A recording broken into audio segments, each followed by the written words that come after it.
I would like to call to order the meeting of the Planning and Zoning Commission of the City of Albany for June 11th. To begin, please join us in the Pledge of Allegiance. Pledge allegiance to the flag of the United States of America and to the republic for which it stands, one nation, under God, indivisible, with liberty and justice for all. Thank you. We have the roll call, please. Yes, Commissioner Arkin. Here. Commissioner Eisenman. Here. Commissioner Moss. Here. Commissioner Pilch. Here. Chair Donaldson. Here. Okay. Consent calendar is the next item on our agenda, and tonight we have no items on the consent calendar, so I will pass through that quickly. And the next item on our agenda is public comment. This is a chance for anyone who would like to address the commission on an issue of general interest, something that's not on our agenda for tonight. If there is anyone, please come up to the microphone and feel free to address us. I see no one on public comment. So we can get into our agenda. The first item is an application for design review and a parking exception for a proposed project at 1031 Ordway. Anne, do we have a staff report? Yes, good evening. Before we get this evening. started, I will recuse that's right. myself. My house is Okay. 488 feet from the property line.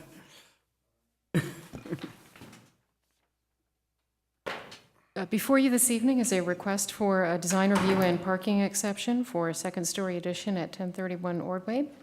The existing home has 3 bedrooms, 1.5 bathrooms, is 2 stories and 26 feet in overall height. The home was originally built in 1915 and was substantially added to in 1940. As part of this application, the applicant is proposing to add 408 square feet to accommodate a new family room, bathroom, and expanded master suite with full bathroom. The building height is not proposed to increase as part of this request. Overall, this will result in a 2,018 square foot, 3-bedroom, 3-bathroom home on a 3,675 square foot lot. The home is craftsman in appearance, and that is proposed to remain. The parking exception is being requested to allow the second off-street parking space to encroach into the required front yard setback. So on the screen before you is the street elevation of the existing home. You can see that there is an attached garage which provides one of the required parking spaces. Due to the configuration and the slope of the lot, it's not feasible to provide that second off-street parking space other than in the front yard setback. There is 20 feet of length, so there won't be an issue with any vehicle overhanging into the public right-of-way.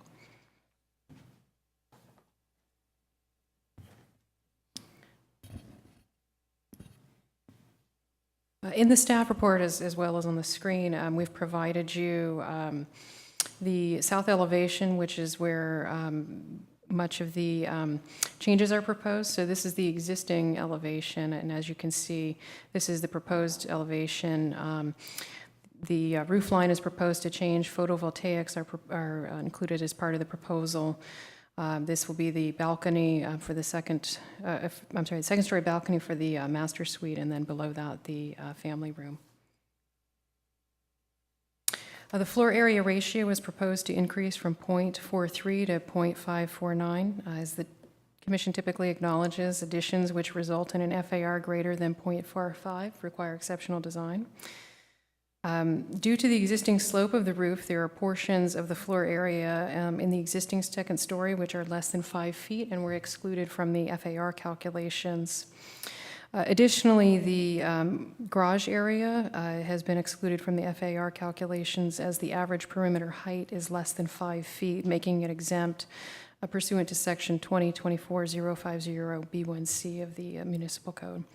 And with that, staff recommends approval of the design review and parking exception request, and certainly I can answer any questions the applicant and property owners here this evening. Okay, good. Thank you. Any questions of staff? Just a quick one. In the FAR, I'm desperately looking for it. Did they take the square footage for the garage exemption also?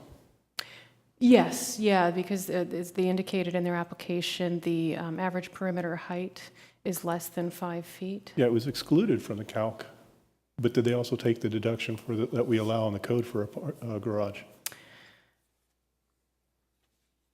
I can double check the application. I think in this case it probably, I think they did, but I guess in this case it wouldn't matter because if the average perimeter height is already coming into play, that entire area can be exempted, so the 220 wouldn't be a factor. Unless Right. you were subtracting it from above. Right. Unless you did it twice, is what I'm Yeah. getting at. Yeah.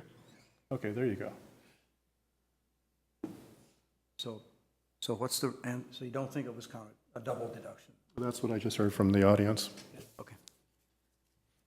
Good. All right. All right. Any other questions of staff? Okay, I don't see any. Let's ask if the applicant or applicant's architect would like to present your project to us.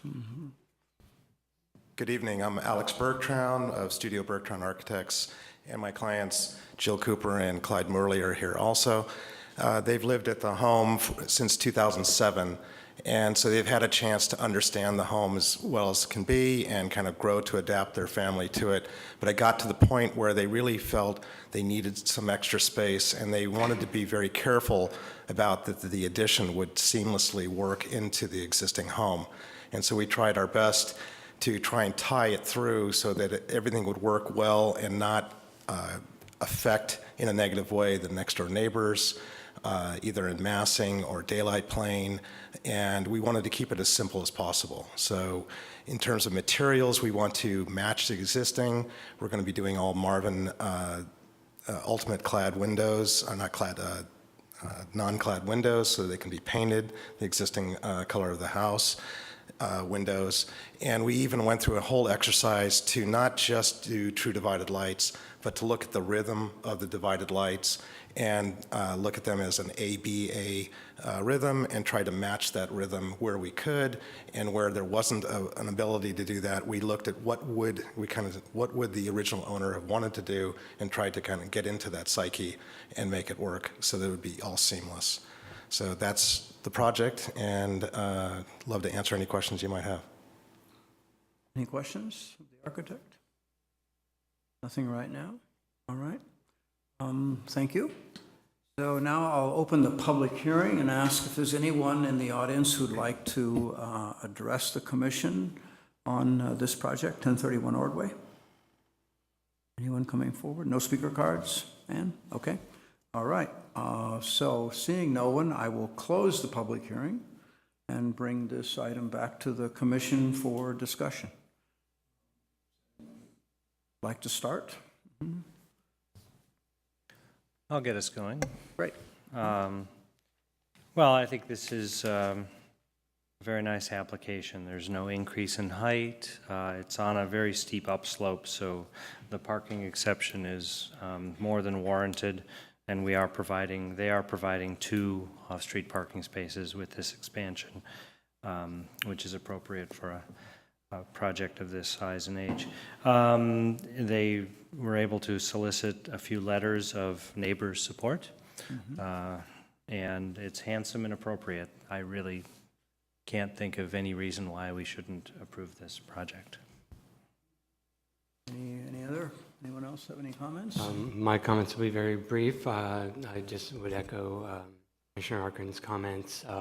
And the only thing that I might be able to comment on, but I don't feel I have the appropriate skills, is the design. And so I'll leave it to the architects on the commission to deal with that. But it looks handsome to me as well. So I think we should move forward with approval.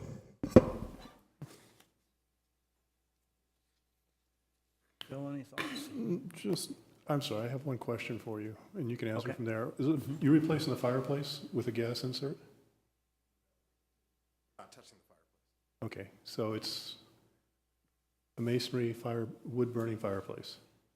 It is. Okay, so you looks like you may be a little short on your 2 and 10. Short on what? Oh, for increasing the height on the chimney? Yeah. About we thought we would check that out when we got into the building aspect of it. Okay, We thought we'd be okay. okay. Yeah, the last thing I just would want to see is a metal pipe stuck on the top going up another 2 or 3 feet. You and us both, yeah. Actually, Phil, I think I noticed that I think the drawings of the chimney are shorter than what's on the Yeah. building. I mean, we didn't climb up on top of the roof Yeah. to take exact Yeah. measurements because it wasn't part of the scope of the project, so. Yeah, yeah, Okay. okay, That's okay, yeah. fine, thank you. You know- It just popped in. It does on there, so when the drawings don't match that, I was Yeah. wondering if you were lowering it Yeah, or there's a photograph, changing it into a gas Yeah. fireplace or doing something else with it, so. yeah. Better ask than find out what's going on. Okay, actually, I think it's my turn. So, I think it's an attractive design. I think you've done a nice job, and I have no comments other than I would support approval of the project. All right.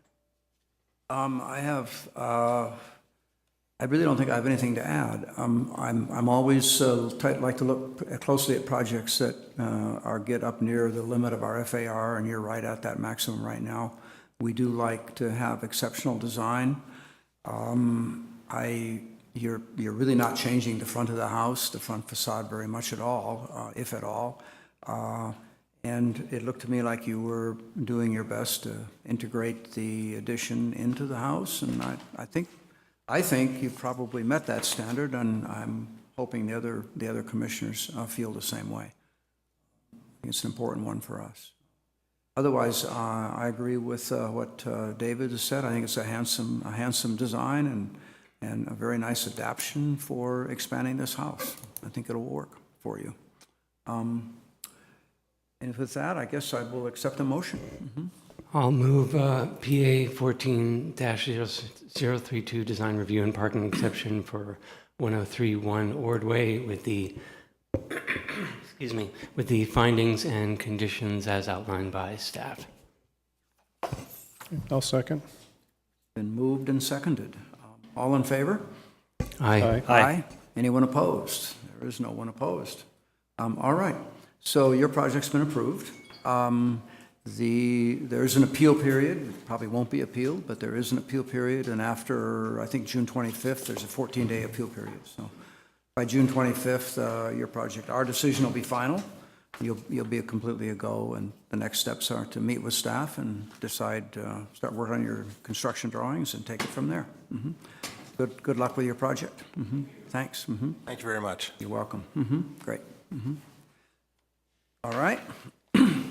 The next item on our agenda is, I think it is, design review and conditional use permit and a parking exception for 805 Talbot.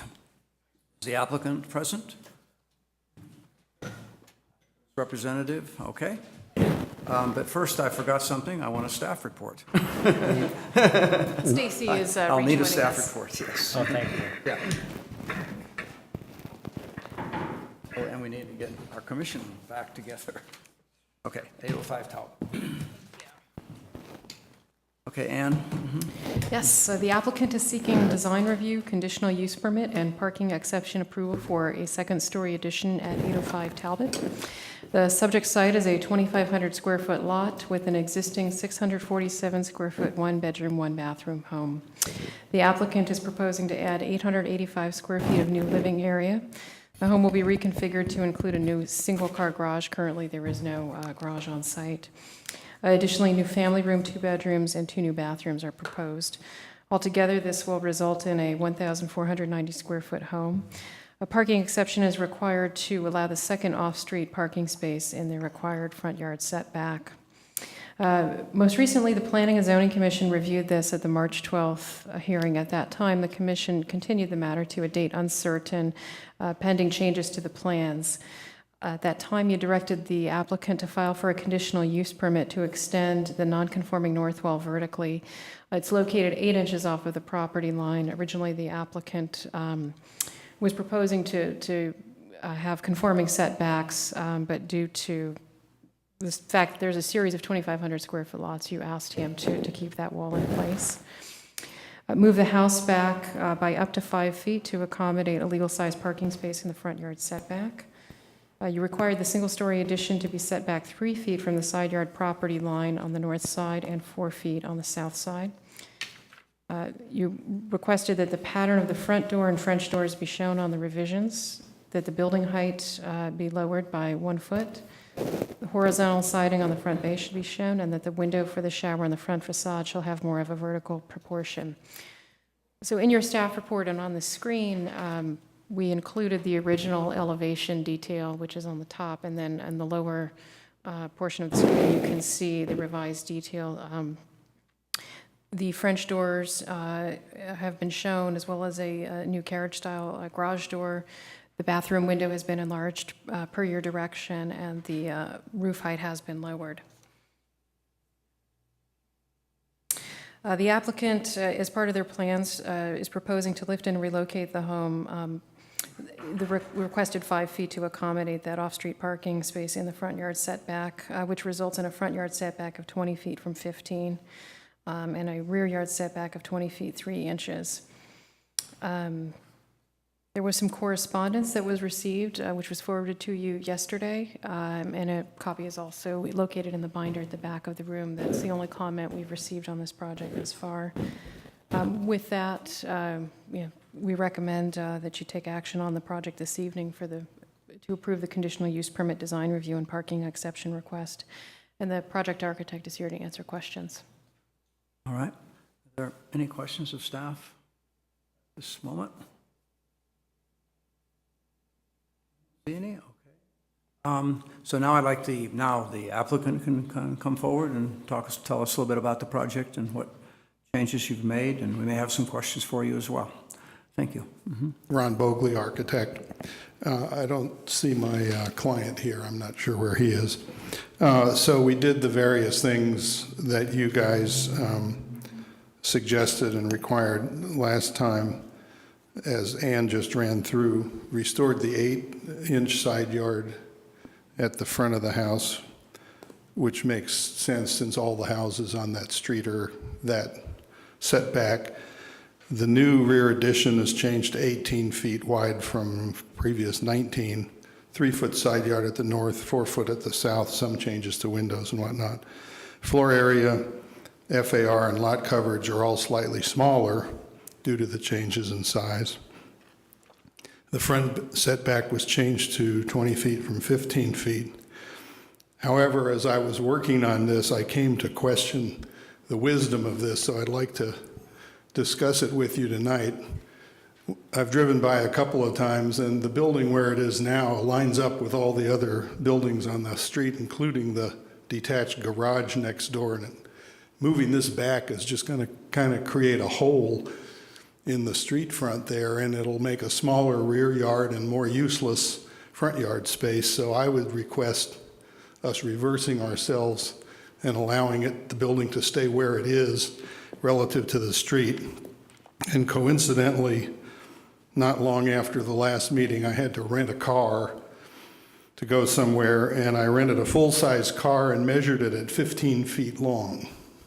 So I would bet that 90% of all cars these days are that long, not like 1955 Cadillacs, and it would fit in a 15-foot front setback, given the couple of feet off of the sidewalk and everything. So I think this would be better urban design to leave the house where it is. That's just my suggestion. And I think the open space is much more useful as a 25-foot rear yard rather than a 20-foot, rather than driveway and everything in the front. We changed the elevation of the house slightly by lowering the concrete slab, which we'd had as a step up from the grade, but lowered it down to be right flush with the rear yard grade, so that's 6 or 8 inches lower, and then 18 inches or so of the roof by removing the existing parapets. So we've probably lowered the building about 2 feet from what it was drawn before. I can't promise the exact to the inch, but. And I think, as per your approval before, that way the first floor ceiling height could remain at 9 feet and the upper story at the existing 8 feet too. Hardy plank siding added to the upper front bathroom extension as per your request. The front window in the upper bathroom extension elongated as per your request, although I'm not particularly fond of tall windows, even if they're obscure glass, in showers. And one project we worked on in Berkeley, there was a glass block wall next door in the house next door, and the construction guys and gals used to love watching the lady of the house or her 18-year-old daughter take a shower all blurry through the glass. I never got to see it, but I don't like things like that facing the street. If you don't mind, I would request us to be able to go back to a little window like this, since it's in a shower, 2 feet by 2 feet or so.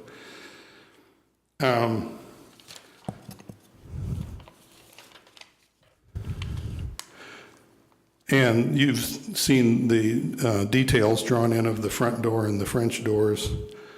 And the window trim details you asked to revise, they were actually from another project the same year in which the house actually had those details. And I just reused them without even thinking about it. So now I've put it back to, I think, the way you guys want it. That's about everything I can think of. If you have questions, fire away. Okay. Sure, when you're measuring your 20-foot setback, are you measuring to the face of the bay above the entry door, or are you measuring to the garage doors? To the main body of the house, which is the garage doors. Okay. Thanks. Questions? No. Not right now, okay. No, But you've I'll asked respond for to some of some, your comments, but I mean. yeah, this you've is asked not- for some additional, some give and take on these things. Maybe you've raised issues that we probably do want to discuss, so we'll have you back up when we get to that Right. point of discussing it. Okay, I have one question. sure. You changed the story poles? Were the story poles moved No, to we didn't. reflect the current design, or they still reflect the old They design? haven't been changed as far as I know. Okay, So what you see there is a couple feet higher. That's than- from March then. It looked like they were the old poles, and I really I'm pretty sure. wanted to verify that. Pretty sure. Okay, so the story poles are misleading in a couple of respects then. They're too high, right? And they haven't been And moved they over haven't to been moved show, over, yeah. which all we right. can do. The owner did it himself, so Yeah. I'm not sure. Okay, well, I just want to verify that. I have another question for you. I guess this is probably an okay time to ask Yeah. it. I think we have a letter in the record from the owner on the north side, and now, we didn't have a record, I don't think that we had this problem before in March, but now they're saying that that's on the north side. And they're now concerned about the 8-inch space, and I think they're saying that they don't want any of the construction workers that are working on this addition on their land. And how could this be built with just an 8-inch? How can they do their work with just an 8 inches to the property line? Or is the owner trying to work out a short-term easement or a deal with them to give the contractor a couple of more feet to work with? That's a very good question. The letter just came yesterday, so I don't really have an answer for it, but I think it's from the other neighbors. The neighbors are On on the the south side of the south side. property. Raise that They're not- They have question. adequate room there. Yeah, I they'll thought- have, There's two. I thought there was a letter from 801, but maybe I'm wrong. In any Is event. there? I In only any saw- event, I still think it's a legitimate question. 803, Doug. 803? 803, which is the property to the north. Okay. Yeah, However, that is just. 803 to the property north, okay. That is just a side yard next to their garage Garage, building, yeah. so I would think something could be worked out. It's not like personal or private space. Or commercial buildings are built to a zero setback Yeah, Yeah, with an existing There's- building true. there, so there are ways of doing it. there's ways you can do it, yeah. Yeah. Stucco wouldn't be easy to do in 8 inches, but there are other things that you can tilt up. All right. And that's where the house is now. Yeah, no, Yeah, right. Yeah, but you're going to be raising it and, Yeah, build all it right. under. Okay, I just have that question. I'll tell you how you resolve that. I had that problem in San Francisco. We put bosun's chairs off the top and have them hang down the side over the top of the, so there's ways around it. There are ways around that, Yeah. okay. All right. Okay, so no other questions at the moment for the architect. All right, but sit tight, we'll probably have more questions for you later. All right, then at this point, then I'd like to open the public hearing on this item. So this is 805 Talbot. If there's anyone who'd like to address the commission on 805 Talbot, please come forward. And do we have any speaker cards, Ann? No speaker cards, okay. We do have a couple of letters in the record that were received, and two from March, I think they were. Yeah, I and then included all of the March one from correspondence, just came and I in. just received the one yesterday afternoon. All right, okay, all right. Okay, so then I see no one, so I'll close the public hearing, and I will bring this item back to the commission. So, who would like to start the discussion, or where should we start it? I can Bill? mention that a solution to the front window in the bathroom may be to have a smaller window, but have some articulation in the facade that makes it look like it's a recess, a larger recess than is there. That's pretty common in designs like this. So that's an option I think that we can look at. I think what we're trying to do is to break up that. Phil, will you explain that to me again? I think You can frame the window and have a recessed, but the window doesn't take up the whole recess, and part of the other part's still recessed. Oh, and you I usually see. paint it a slightly different color.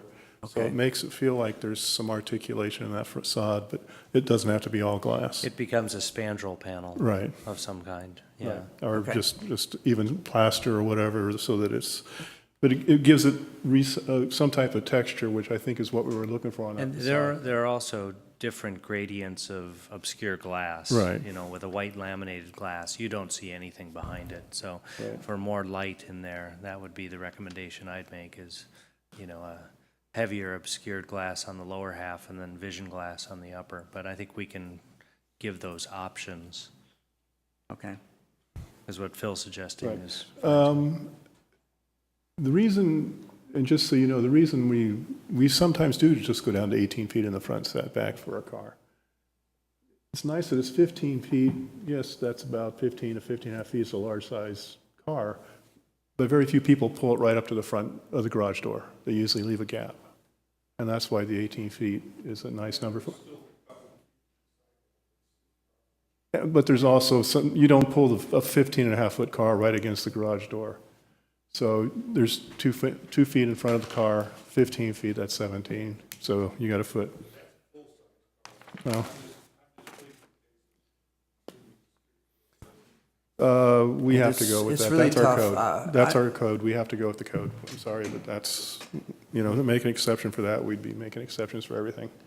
So I pretty much will stick to I'll go to 18 feet, which gives you 2 more feet, but I wouldn't go below 18 feet. And that's, other than that, I think that you've done a nice job responding to our comments. I think it can be and will be an attractive design. And I think the detailing is very nice on it. okay. Not much more to add.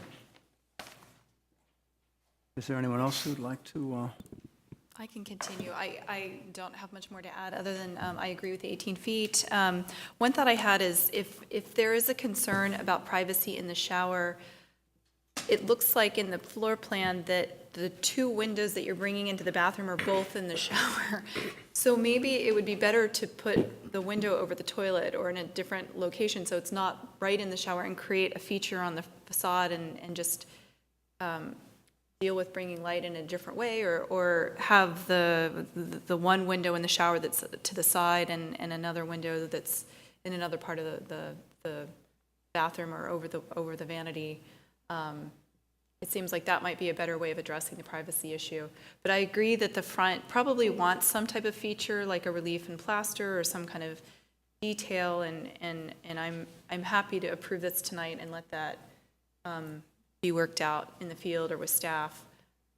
But I appreciate the changes that you've made, and I think this is going to be a really nice addition, a cleaned up version of this house. It is a contribution to the neighborhood.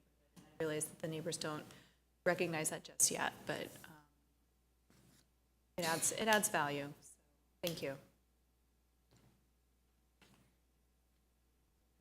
Okay, well, I'll start by repeating what I said in the last time we discussed this project, which is how delightful it is that we're talking about a 1,490 square foot project being too big.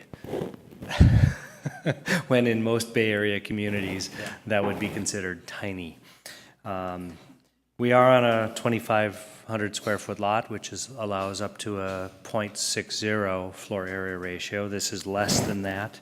The existing house, if you'll pardon me, is tacky and weird. So this is a great improvement. And I compliment the architect for hearing us and bringing back a project that really is handsome.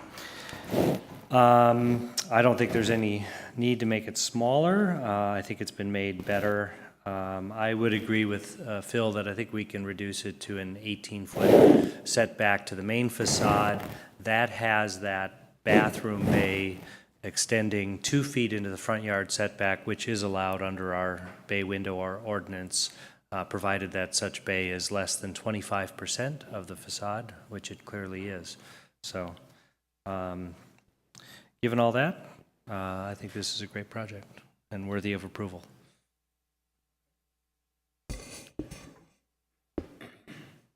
I don't have too much to add. I do want to acknowledge the neighbors' concerns and seeming lack of cooperation of the owner with the neighbors, and that's troubling. And I'm sympathetic to the neighbors having to put up with a unmaintained and seemingly derelict property. But we certainly cannot disallow a project just because of these actions or inactions of the owner. But I did want to acknowledge their concerns about the last 3 years. I also agree with the 18 feet. I'd be willing to go to 18 feet and no less. And I also think we might want to make a condition that the story poles be moved to be accurate, so that the neighbors can understand exactly what's going to be built there, and maybe come to staff with any further concerns they have.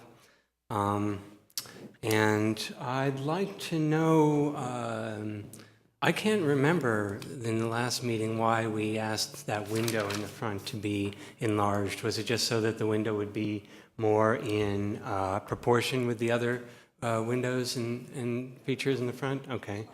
Because I do think that for a bathroom, either a smaller window or eliminating it with some sort of articulation there might be a better thing to do. And I think I agree with Commissioner Eiserman's comments about that I'd be fine with that being worked out with staff. Other than that, I have no further comments. Okay. Okay, so it comes back to me here. A couple of thoughts I'll have.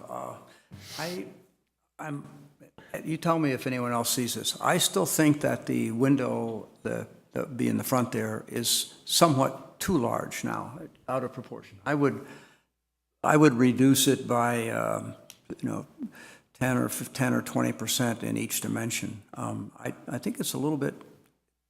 I think it would be fine to have more space around it. I think it's a very small, narrow space, but it's just my thought from just looking at the design of it.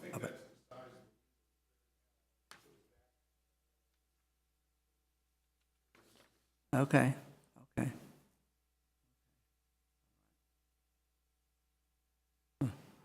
Interesting. I can't have trouble visualizing that.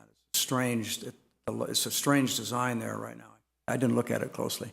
At that window. Okay. All right. Well, that's just a minor thing. Normally, I don't think I have a problem with the 18-foot setback, but I do recall a comment we had that said the owner drives a pickup truck that's 20 feet 6 inches long, and the neighbors had measured it. So we can't design driveways for an individual person's vehicle, but I was quite happy to see the design come back with the 5-foot additional setback asked for. No, 18 feet is not uncommon, and, you know, who knows how long this owner will be there, or how long he'll have that vehicle, or whatever, but gosh. The other thing I don't know is whether if we have an 18-foot setback from the property line, does that mean that a 20-foot vehicle will block the sidewalk? And I don't really know where Well, that. we is should gonna remember be. that the property line is set 18 inches from the edge of the From sidewalk. the edge of the sidewalk, Yeah, so so we that, pick up an additional foot and a half that right may be, there. And then it may just fit. Yeah, the garage doors are recessed slightly, typically. That may be okay, all right. So it would be great for me to have some confidence that at least the current owner's vehicle that is going to be able to fit in this driveway that we've carefully designed the building around.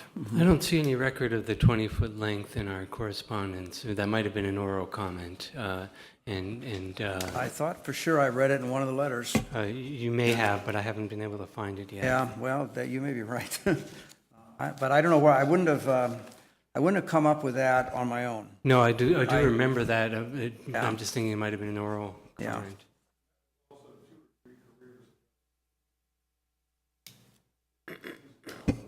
Okay, well, I don't think I can find it right now.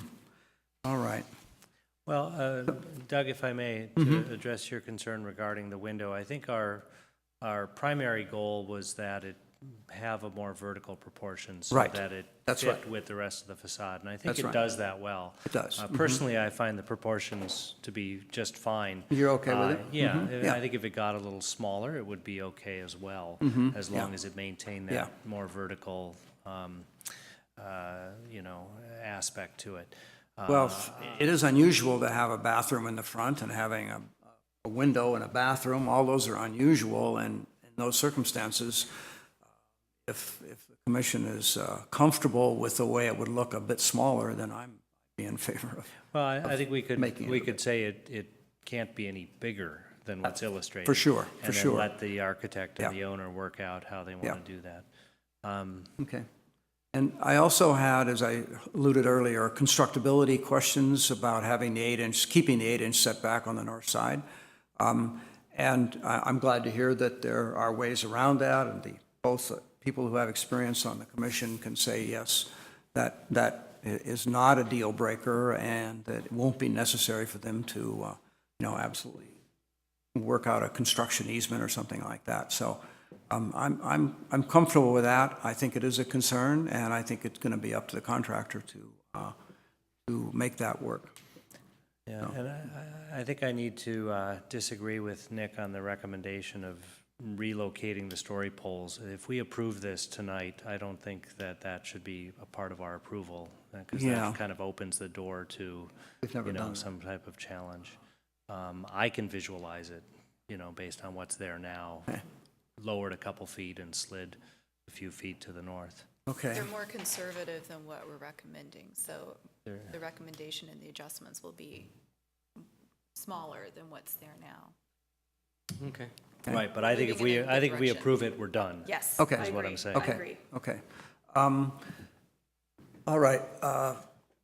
Considering sort of the sensitivity of the project in the neighborhood, which I think Nick was keying off on too, I'm wondering if it occurred to me that given the animosity between the neighbors, this should be, I think, a project where the construction starts with a survey of the property lines, if they don't have it already, so that they know where the lines are exactly, and perhaps a fence or a construction fence or a well-marked property line, both sides, so that I think that'll make it easier for everybody when the contractor's on this very small site and working with it and working with subcontractors, that those property lines should be clear and unmistakable, in my opinion. I would add that on as a condition of approval. And then finally, I'm disappointed, I guess, that Sherry Yeager is not here tonight as part of the public hearing. we had a letter from her and that just came in yesterday, I think. And I put some thought into, I read it carefully, and I think I will, perhaps she's watching on television or something, I think it deserves some answers or some comments on my part, because it raises issues that I think a lot of people in Albany encounter when there's a new development going on in their neighborhood, or particularly adjacent to them. And I don't know, so I have put some thoughts together, and I think I'm going to express them. The commission will indulge me. You know, first of all, the issues that this neighborhood has with poor neighbor relations are really unfortunate. The lack of trust that has been developed here is a very real issue, but it's not an issue for Planning and Zoning Commission, really. And it's certainly not an issue that the Planning and Zoning Commission can ever resolve. It's up to people to work with their neighbors as best they can, and it's just unfortunate when you do have a bad neighbor, or what's perceived as a bad neighbor, and animosity results. But Planning and Zoning Commission and the City of Albany can't really do anything about that. I also acknowledge the concerns that Ms. Yeager and Ms. Magda have about the height and bulk of the planned home. But I think that it's Planning and Zoning's job to apply the rules that we have, the zoning code. The zoning code has evolved over a long time. The rules have been in place for, in this case, the last time we really looked at any of them was 2005, 2006. They're not arbitrary and capricious, the words you used were arbitrary, and these rules for height, bulk, the zoning rules, setbacks, all that, they're not arbitrary. But our job as Planning and Zoning Commissioners is to apply them consistently and carefully throughout the city. And we're in a reactive role. We don't design projects. We have no choice but to work with the plans that the owner comes up with and the architects that the owner's hired has developed. There's no doubt about the fact that 25-foot lots are very difficult and problematic in almost all cases with planning and zoning. And of course, they never result in large homes. As David has pointed out, this home is 1,490 square feet, even with 2 stories and even with FAR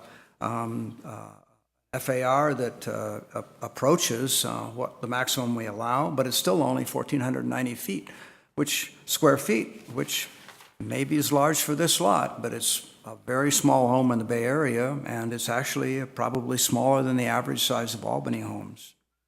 You know, furthermore, looking around the neighborhood and walking those streets, as I have done several times, I can easily see examples of 2-story homes on small lots, 25 feet probably, that are very near this one. They're right across the street on Portland, 1223, 1225, are both 2-story homes, and it looks to me like they're on 25-foot lots, 30-foot max. And they probably approach the maximum FAR, just as this home would approach the maximum FAR. I take issue with the commenters' comments that we disrespect neighbors or residential qualities of our neighborhoods, and I think I have to take offense to that. All of us, the commissioners, we live in Albany homes. We live in these neighborhoods. We volunteer for this work. This is not professional work on our part. And we volunteer for this work because we do care about Albany. And these rules are important to us, and we want to apply them as consistently and equitably as we can throughout Albany. And we clearly do not grant special privileges, as Ms. Yeager alleged, to absentee owners or to speculators, people who want to invest in their property and make money out of it, over residents. We take every application on its face and work with it that way. We also don't want to ignore and don't ignore people with modest incomes, her word. In fact, we want to preserve, I'm certain I can speak all of us, we want to preserve Albany's economic diversity. I personally see it as one of the great features of this community. And we're very conscious of that, and we're carrying that forward as we work on our general plan update. And it's wrong to accuse the Planning and Zoning Commission for not caring about people with modest incomes who are residents of our community. At the same time, we are not going to impinge on people's rights to build, to enlarge their homes in accordance with the zoning rules. Second floor additions are extremely common in Albany, and we welcome that. That's good. If we didn't, then people would be leaving, families would be leaving, and we want this to be a community that welcomes families and people live here. And everybody has a right, if they want to expand their home within the regulations that we have, and that's up to them. I remember many years ago when I first moved to Albany and lived in an apartment or duplex on Cornell, that people across from me were saying, oh, this is just a community of starter homes, and they couldn't wait to move over the hill to buy a big home in Orinda. That's changed. That ethic of Albany just being a stepping stone is gone. This is a real community, a place to live, and part of the reason for that is because we do encourage, we do allow, and we are careful to welcome people to upgrade the housing stock. So those are my comments. Your letter, Ms. Yeager, was one that really got my attention, and I just felt it was important to comment. So with that, I have no more to say right now. I think we might be willing to, someone perhaps make a motion on 805 Talbot, and let's see what we can come up with. All right. I'll move approval of planning application 13-077 at 805 Talbot for design review and a conditional use permit and a parking exception allowing front yard parking in an 18-foot setback to the primary wall of the residence, allowing a bay window over the front door with a 2-foot extension into the front yard. Just to quote the code, up to 2 foot 6 inches is allowed, but we're allowing 2 feet in this case. And a vertical window in that bay, which may have a solid or obscure glass panel in its lower half.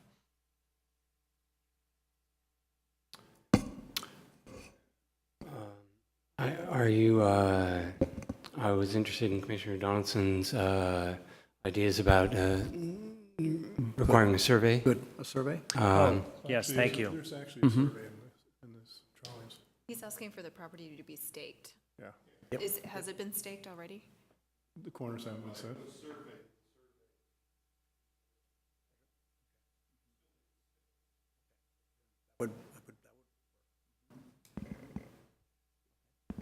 So do you want to add that as a condition, the staking? I'm not familiar with the... I'd like to have I would like to have the motion, if you would amend the motion to have the corners staked, a construction fence or a delineation along the property lines made during construction. A surveyor comes out and actually locates the corners of the property so that everyone can see it, and there's no matter of record. Okay, so to finish the motion, incorporating all of the conditions outlined in the staff report with an additional condition that the property boundary be staked by a surveyor before construction.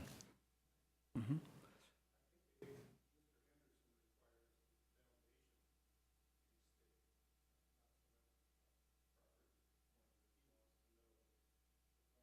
The foundation in relation to the property lines. Yeah, That if you've got someone out there, that would make sense to have them do that as well. yeah.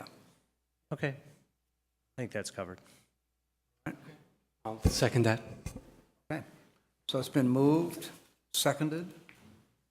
Okay, all in favor? Aye. Aye. Mhm. Anyone opposed? See no one opposed? All right, thank you. Okay, so the project's been approved, and there's a 14-day appeal period.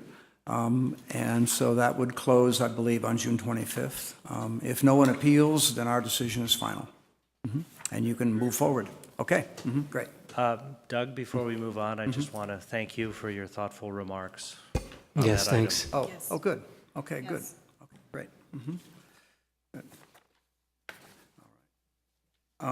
Thank you. And the next item on the agenda then is 636 San Pablo. And it is a, oops, lost my way here. Chinese cultural center. Conditional use permit, no. It is a conditional use permit. Yes, item And, C. okay. So, Ann, do you have a staff report? Yes. Before you this evening is a request for a conditional use permit and parking exception for a new Chinese cultural center at 636 San Pablo Avenue. The program will offer folk dancing, ping pong coaching, and tutoring services, and will largely be volunteer-run. Additionally, there are some, I guess, lectures that are also proposed as part of that. There will be 4 volunteers in total for the center. The proposed operating hours are 3 p.m. to 6 p.m. Monday through Friday, and 9 a.m. to 6 p.m. on Saturday and Sunday. Parking exception is required for 12 off-street parking spaces for the center, as there is no on-street parking at the site. The subject property was most recently used as a DNA testing lab. The owner of the business, of the proposed business, actually, the owner of the building ran the DNA center. He relocated it to Richmond. He's now proposing to occupy the building with the cultural center, so it is an owner-occupied use, if you will.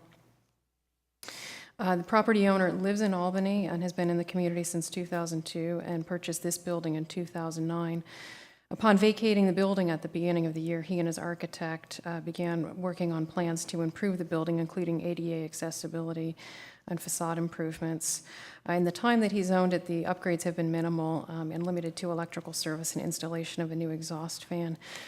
This is the street view of the subject site. As you can tell, it hasn't been updated in quite some time, and the owner is certainly anxious to make improvements. And as part of your packet, they provided a supplemental information on the storefront. Again, the existing photos. This is what they're proposing to do. They would take out the roll-up door and do the double-wide doors, doing all new glass, stucco over the existing brick, and covering the existing brick columns with the aluminum. And of course, they have some signage that is also proposed as part of this. This is classified as a cultural activity center institution pursuant to the municipal code, which requires the use permit. In your packet, there was a parking survey that was conducted at 3 p.m. last Thursday, June 5th, and at that time, we observed 40% on-street availability. We did receive an inquiry from an Albany resident related to the adequacy of the parking survey and the absence of counts at the hour of 5:30. So what we did, rather than prepare another table of counts, was actually walk the radius area between 5:30 and 5:45 yesterday evening, June 10th, and took photos of the available parking, and I have that for you in a PowerPoint. So essentially, I went and took pictures of all the available curb space. As you can see on Castro Street, there is an abundance of parking on the north side of the street, as well as some available space on the south side. San Pablo on the east side also had an abundance of availability. Even the Totsi at happy hour had parking available. Sizzler, on the other hand, was a bit more busy. There were 4 cars parked on the street with 1 available in front. The subject site north, completely empty curb. The subject site south, a bit more full, and that is in part because of the all-in-one family fitness. There were classes going on, so it tends to be a bit busier south of there, north of there, I mean. By the bowling alley, there was more limited parking. There were probably 2 spaces available. That was it for the entire block. And then on Adams Street, there was actually a fair amount of parking available. This is facing north towards the intersection of Adams and Clay, and included other photos of empty curb space where parking was available. As you can see from these additional photos, there was parking, available on-street parking that was observed on both sides of the street. So with that, we recommend approval of this application. Certainly, it will be nice to have improvements to that building face and get another use in that space. The applicant is here this evening to answer any questions you have, as well as the business operator. Any questions of Ann? No, but I was going to say thank you for taking the photographs. I think that they really help to better understand the parking situation. In the future, that could be helpful too. Just a quick question. For the existing use, which is business, office, retail use, the parking ratio is the same. Is that correct? Yeah, it's 1 per 400 square Okay, feet. thank you. I have a question. I have a feeling that an operation like this might have a fair number of cars dropping off people, dropping off children, picking them up an hour or two late. So I guess a couple of questions, and I should have looked when I did my field work on this, but I didn't. Are there any drop-off spaces along the curb that's near there? You know, any, what kind of There's color, what kind nothing, of color is that? That would be white or? Yeah, That doesn't, and also, there's an existing curb cut or driveway. Would we gain a space by changing that? Yeah, in fact, that actually happened with the All-in-One Fitness, where there is a driveway, but it's not, there's no vehicle access. There are, I believe there's a bollard and chain across, and that's used as on-street parking. So conceivably, we would pick up a space in front of this building as well, because the roll-up door will be replaced with a storefront. Yeah, okay. There isn't, to answer your other question, there isn't any timed parking, whether it be white curb at 5 minutes or a green curb. But certainly there's a potential we could work with Public Works on that. And who decides on that? The Public Works Department? Public Works, yeah. Public Works decides, so that they can apply for a change in striping and then. Right. And I believe Okay. that would have to go to the Traffic and Safety Commission. Okay. So traffic safety and then, yeah. All right. Okay, that's my only question. Any other questions? Okay, hearing none, let's see. I'd like to now ask if the applicant is present and if they'd like to come forward and present the project or tell us anything about it. Do you have anything to say? We may have questions of you. Most of it is like what Anna has already explained. It was used as a DNA lab, and the owner is here. He's already relocated the lab to Richmond and wanted to just contribute to provide more services to the local community. He has 2 kids in high school going to Albany High here, and as they're graduating, and as a few of his friends also have kids graduating, he just want to add provide some services like the SAT tutoring or after-school activities, just to add more vitality to this neighborhood. As for the changes, there's just one thing I do want to add, and it's a very minor change, just been a slight development. On the application, we said that we were going to cover the columns with metal panels, but there's some cost and some technical design issues. So instead of the metal panel, we're just going to cover it up with stucco just to give it a fresh and clean look, rather than furring it out and making the footprint even larger than it already is. That was the only change. And other than that, that's pretty much it. It's going to be a nonprofit if when it gets started, and the owner is going to register it as a nonprofit, and just hope to provide more services later on, more cultural seminars and services to this area. And that's it. Okay. All right. Wait a minute. Any questions for the applicant here? We might have some. No, Nick? but I forgot one for staff. So our approval is also an approval for the operating hours, and if the operating hours were, if the applicant wanted to change the operating hours, they would have to come back to us for that. Exactly. They would have to file an amendment to their application. Okay, just wanted to be clear about that. Thank you. Okay. Any other questions right there? I'm sorry, you're the architect, or?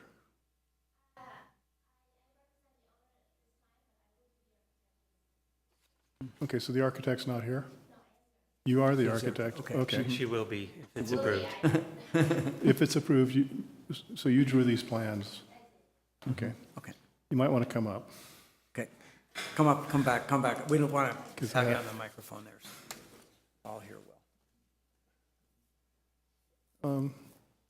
Reading the floor plan, the only exiting for this building is out to the street? Yes, it is. It's existing building. It's all CMU, 3 sides, Right. right up to the edge, Okay. completely touching all the other neighbors. And you've done your occupancy load calcs and your exiting I calcs? did that. Yes, And I you did have your that. half diagonal distance between the exiting? I have, and I don't have the numbers right now with me. I don't have the drawings, but it worked out, and I did run it by the fire marshal too. The only thing that he wanted to add was the fire sprinkler. It doesn't have any fire sprinklers, but we're going to add it. That was his only comment. That explains why your exiting works if you fire sprinkler it. Yeah. Okay. That's it, that's all I needed to know, because Okay. your exiting, your distances don't work Unless you're sprinklered. unless it's sprinkling. Yeah. Yeah, Very good, Phil. yeah, That's what the key was. yeah. And could you explain again this metal that you talked about? The metal. Currently, it's just it's brick wall, and it looks very old. So there's several ways we looked at modernizing it. One way was to add metal panel around it because we're changing the whole storefront to a newer storefront, and I tried to work that out. It doesn't exactly work very well. There's some problem with how I wrap around it, and I don't want to make it any fatter by furring it out. So as we are also already going to stucco over the top, I thought stuccoing over the columns would give it a good rhythm and doesn't have the complexity of having to fur out a wall because we're not going to take down the brick wall. The drawings behind you, you show me, It's these Yeah. ones. okay. So those are now, they show as being anodized medium bronze. Right, but instead of that, it would be stucco, but it would still be similar colors. Okay. Okay. Do you know where your property line is in the front? I do not exactly know. That's why I don't want to even touch it. I don't have the. That's what I was going to suggest, because your brake metal's going to add 2 or 3 inches out into the city Right, right away. right. That's why I want to stay away from that and not even change it at any inch out of it. Okay.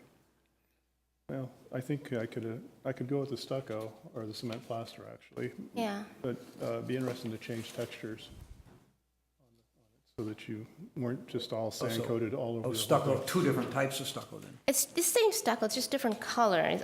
Yeah, what I'm saying is different textures on the cement plaster. Texture, yes, I do plan on a fine texture. That's what I'm saying. Everything's a fine texture, according to this. Right. I'm sorry, I didn't get the question. He's asking for more diversity in textures. Oh, more diversity to the Not having texture. the columns the same texture As the top, it might be interesting to change the textures on it. okay. This was not going to go for design review, I understand. But if this comes back later, will it require design review and coming back here for this? No, it's going to be tonight. Staff level? Yeah. It would be a Okay. staff level design review. Okay. Phil, I'd be okay with it all being fine texture, as long as there's a variation in color. And there's actually a variation in the plane too. The top parapet is actually slight. There's a projection along this line. So this is actually plane change. Yeah, where I was going with that was if there was, what I was thinking was some reglets, intervals, or maybe not intervals, maybe larger at the bottom and closer at the top. Something like that to possibly break that up. But Okay. that's not necessarily, it's just an idea that I had that it'd be interesting. Yeah, we could do something like that. Especially what I was thinking was where these cross there is to have reglets in the plaster. Could add some great place to put tile or something or some accent. Where were you pointing to? Right, see the beige horizontal band where Yeah. it crosses Make your a band. columns? Oh, If you oh, put- I'm sorry. This is actually the column. Yes. So this will be metal. Right, but if you brought that line across your columns with regless top and bottom, it might be interesting. But anyway, that's not here, it's not here for design review. Yeah. And we haven't yet had a public hearing. Yeah. True, sorry. Could you talk a little bit about what expectations you or the owner might have for, like, how many students will be using this, or how many people will be coming here on a school day afternoon or something like that? We do not know exactly, but we have about 3-4 volunteers. So I don't expect all the classes to be happening at the same time. But if it's ping pong coaching, there's just probably 3 at most tables that we could fit in. So that's probably 6 students at most, Okay. if there is that many. Okay. As for tutoring, it's going to be small scale tutoring. They could start as 1 or 2 students and probably up to 6 students at most. That's what we're planning right now. Okay, okay. And then occasionally we might have, we might contact some traveling scholars to give some presentations on current topics. And those could have a little more people. I'd imagine, I actually can't say how many, depending on how popular the topics are, but I would imagine 20, 30 is plenty. Yeah. All right. I know it's hard to know, but I'd like to know what your expectations are, what your hopes are. Okay, that's good. Any other questions? All right, thank you. We'll Okay. call you back if we have other questions. Okay, thank you. Great. So now I'd like to open the public hearing on this item. Is there anyone in the audience who'd like to address us? I see Clay coming forward.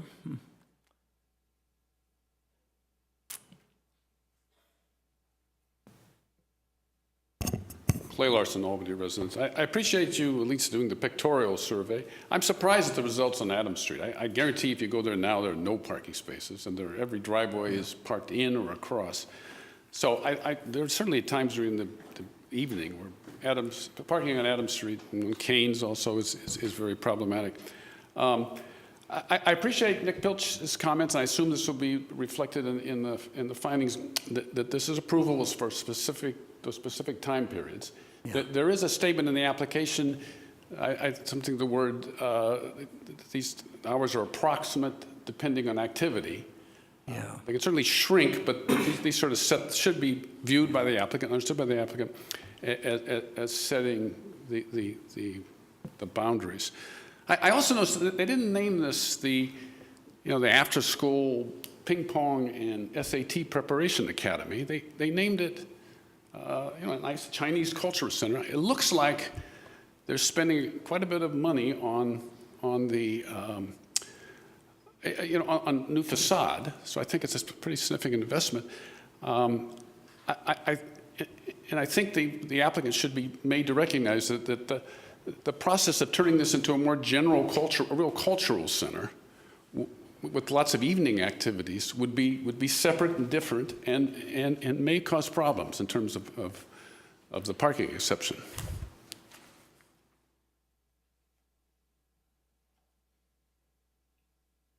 Okay, thank you. Is there anyone else who'd like to address the commission on this item? And no other speaker cards? No? All right, then I'll close the public hearing and bring it back to the commission. Anyone want to start? I was just looking, I'm trying to refresh my memory, is what's in the staff report or what's in the draft conditions about the hours of operation? What we typically do is just make a general cross-reference to the application materials, but if you'd like, we can make it more specific Okay. to detail the operating hours and activities as outlined in the application.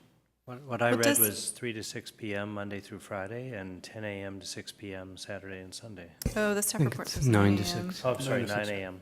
Well, I'm going to make the suggestion that we add a condition that the hours be posted inside so that it reminds everybody that what the hours of operation are, so that there's no discussion or possibly forgetting what's in the staff report or the findings later on.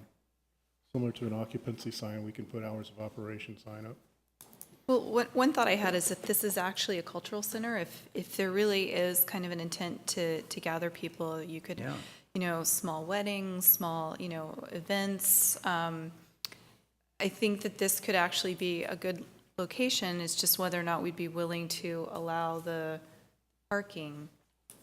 So in that case, it would they would end up wanting more hours than after 6 o'clock. And what are our thoughts on that? That they would have to come back, because that's not what's in Yeah. this application. Okay, okay. Yeah, and the same with the lectures from visiting scholars, which I think is a wonderful idea and a great way to take advantage of UC. But I would think that would happen in the evening. Like, what do we do for the Bone Room, for example? Similar kind of occasional lectures like We don't, because don't. it's in They're in Berkeley. It's in Berkeley. that. Yeah. Oh, yeah, right. We tried to put conditions on it, but they just wouldn't listen. Well, if they had Saturday afternoon lectures that were done by 6 o'clock, that could be accommodated. Yeah, I don't think we should question what Okay. they've asked for. Okay. Right. Okay. I'm only asking for a reminder to be posted.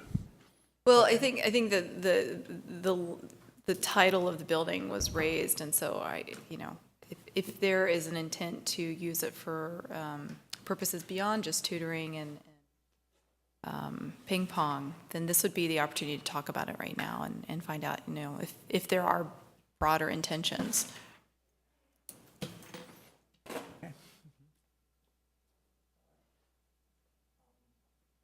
Other commission comments? Start the general discussion? Did we have a public hearing? Yes, public hearing All right, has been closed. okay, thank you.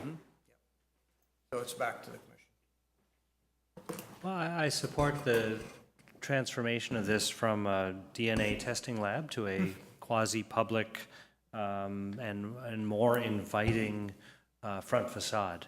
I think it serves the community, it fits the zoning, it fits Albany very well. It improves the facade. I'll note that they're actually using the same colors that were used on City Hall.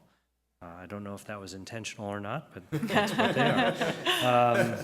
they are. Hours more or less, and as we've been discussing, more on the less side, but otherwise typically mirror those of a typical business. So I think they fit the business district just fine. The parking ratio is not changing. The existing building is not getting any bigger. So I'm, in support of, approving the project on those terms. I think that a bike rack or two What they say they had. ought to be added. But I know this is a very walkable location, and many of the people visiting it will be able to approach it on foot or bike, and we hope they do. The transition from the metal panels to stucco is fine by me, even though we're not discussing design review. That's it. Any other, else care to comment? Any other thoughts? No, I think I agree with all those thoughts. One, I just mentioned that the special number 3 condition, because of the use here, we only say a bike rack. We don't say the number of bike places that are going to be necessary. I'd hate to see just 2, one of our little bicycles that you chain up on either side of the bicycle, because I don't think that's going to be adequate if this actually does become an after-school event. So I'd like to see the staff look at possibly a larger bike rack. It does say racks. Yeah. It says it's bicycle plural, racks. Plural, yeah. Yeah. That could be 1 bicycle, 2 racks on each side. I don't know. I think that it's important to note that the number of bicycle spaces available should reflect the use. Yeah. I have just actually a question for Commissioner Pilch. The strollers and rollers bike racks, the bicycle-shaped ones, how many bikes can be accommodated on those racks? Well, they're built to accommodate 4, but people often park them so that they only park on them, so they only accommodate 2. You're meant to kind of use the edges so that you can have 4. So it depends on how savvy people are about the usage of them. So. But it does seem like, I appreciate your comments about the the number of racks reflecting the actual usage, especially if there's going to be a bunch of kids there, we'd definitely want enough racks to accommodate them, and then that would mitigate some parking concerns, definitely. So, yeah, absolutely, let's stick as many in there as we can. But, Let me finish my thought on that. okay. Is that I don't necessarily see the racks having to go out on the sidewalk. There's plenty of room inside, and it might be better to store the bikes inside. It's safer, and they won't interfere with pedestrian traffic on the sidewalk. Anyway, that's it on bike racks for tonight.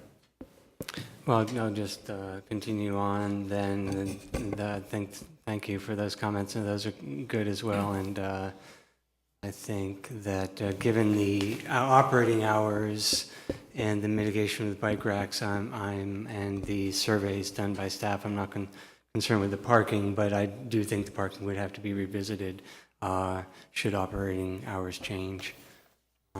Otherwise, I don't have any further comments or issues with this proposal.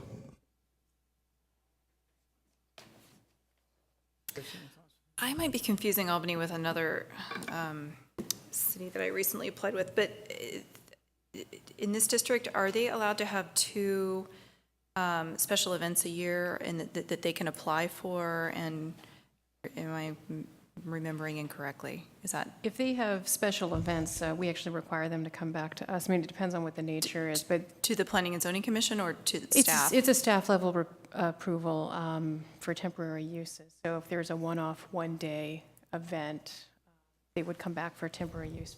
Okay, so that could be covered. I'm willing to approve this. I think that it's a great asset to the community. I think the hope is that there's going to be a lot of kids, and I'm assuming that some of those will be middle and high school kids that will be walking and biking here, and so it makes sense that we allow them to have some of the parking exceptions because the users are going to be non-drivers anyway. So I'm willing to give the 12 spaces. Yeah, I generally concur with other comments been made. I think this is a very appropriate time to encourage bicycling, and the addition of bike racks is a good condition. Being able to put them inside is, I think, probably a good idea. To have a bicycle closet or a bicycle room, I think you might be able to add that in without compromising your project. Probably a good idea. I also would urge you to apply for a drop-off space in front of the building, and to make sure that the garage door that you're covering up gets turned into a parking space as well. Otherwise, I have nothing to add. I think it's probably a good project, and it'll be very interesting to see how well it works. It's good. With that, I think I'll accept the motion. I move to approve planning application 14-030, conditional use permit and parking exception for Chinese Cultural Center at 636 San Pablo Avenue. With the, conditions of interior, are we asking for the bike racks to be, on the interior to be a condition, or is that a recommendation? I think we want the bike racks on the sidewalk, and just recommend that they also provide bicycle parking on the interior. I think that's okay. Okay. Prefer not to have, I mean, let me explain myself there. If this has 5 or 6, 7 kids with bikes, all of a sudden they're all over the sidewalk, is my concern. I mean, this is the type of use that's going to be oriented towards, hopefully, bicycle riders or walkers or such. I know, I park my bike on the bike rack on the sidewalk in front of my chiropractors, and I don't think on San Pablo Avenue, I don't think it blocks No, you do, pedestrian but access. what happens when the kids don't? What do Well, you we'll mean? see. We'll address that problem if it happens. Okay, how's that? Yeah, the bike racks are set But up I parallel would- to the traffic, so the would bikes end up that way too. Strongly recommend that they have interior spaces available for parking bikes. It just makes it much more secure and people are not tripping over them. Sorry, we interrupted your motion. No, well, I just want, I should have clarified that before moving in. That's for clarification. yes, thank you. So my movement has been made. Regarding your motion, someone tell me where the hours of operation are memorialized in here. I think that we need to be clear on the hours of operation. Have construction hours. I find that in condition Gen 8, but What I would recommend doing is just, as part of your motion, adding a condition that we specify the hours. The way we do the conditions, I mean, there's just a general condition that it shall be consistent with the application materials, date stamped, received, but I'm happy to okay. put that specificity in the final notice of action. Okay, that would be fine with me. So we'll assume that the hours of operation will go in final conditions. All right. Can I ask? Any other comments? I'll second, but I want to ask that we modify the motion to include the posting of the hours of operation inside. You accept? Do you also want it on the door, No, just just on the inside? posted on the wall inside. That, So the users will know. yeah, anybody knows, hey, there it is. They see it. Yes. Okay, I think it's been moved and seconded. All in favor? Aye. Aye. Anyone opposed? No one's opposed. Okay. All right. So your project's been approved. There's a 14-day appeal period. And if no one appeals, then our decision is final. And you can work with Ann and the staff to proceed from here. Great.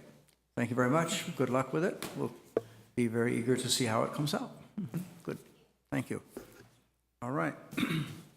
Next item on tonight's agenda is some secondary residential unit work. All right.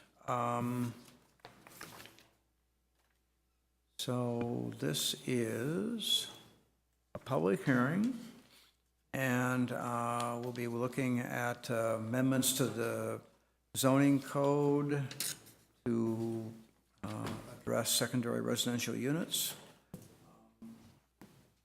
And then, yeah, that's the first thing, I think. Okay, let's do that. Ann, do you have a staff report? Yes, we're excited to bring this back to you. You reviewed this on May 14th as a resolution of intent, at which time you gave us extensive feedback on potential changes to the second unit regulations here in the city.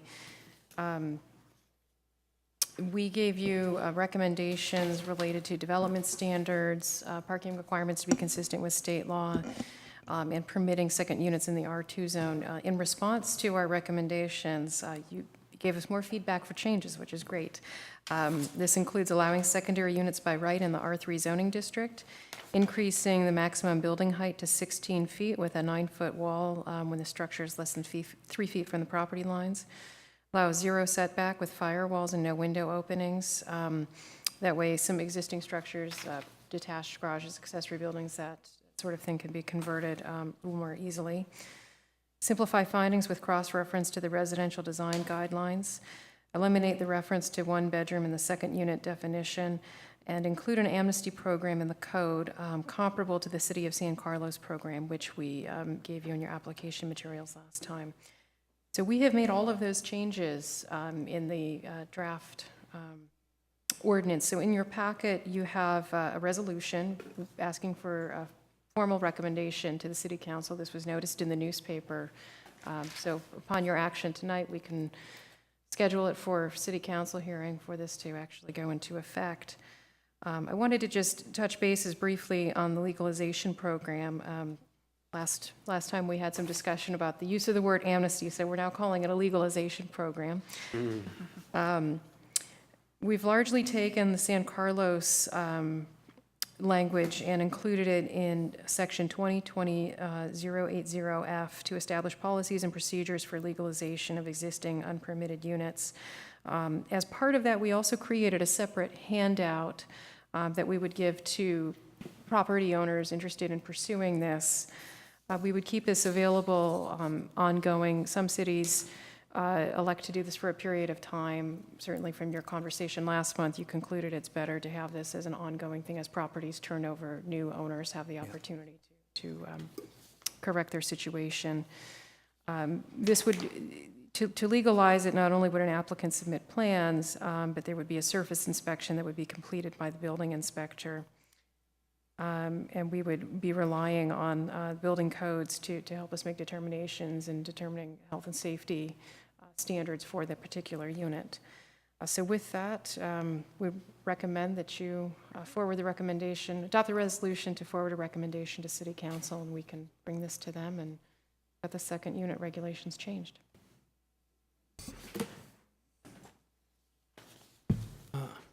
Just one question. So you mentioned that you changed the language from amnesty to legalization, but I still see a lot of references to amnesty in the documents here. So do you intend to leave it as is, or do you intend to change all those references? We can leave it as is. I think for the purposes of the staff report, and internally, we were using the term legalization, knowing that amnesty was not a preferred term by the Planning Commission. But certainly, if you direct us to change that, we can make those changes.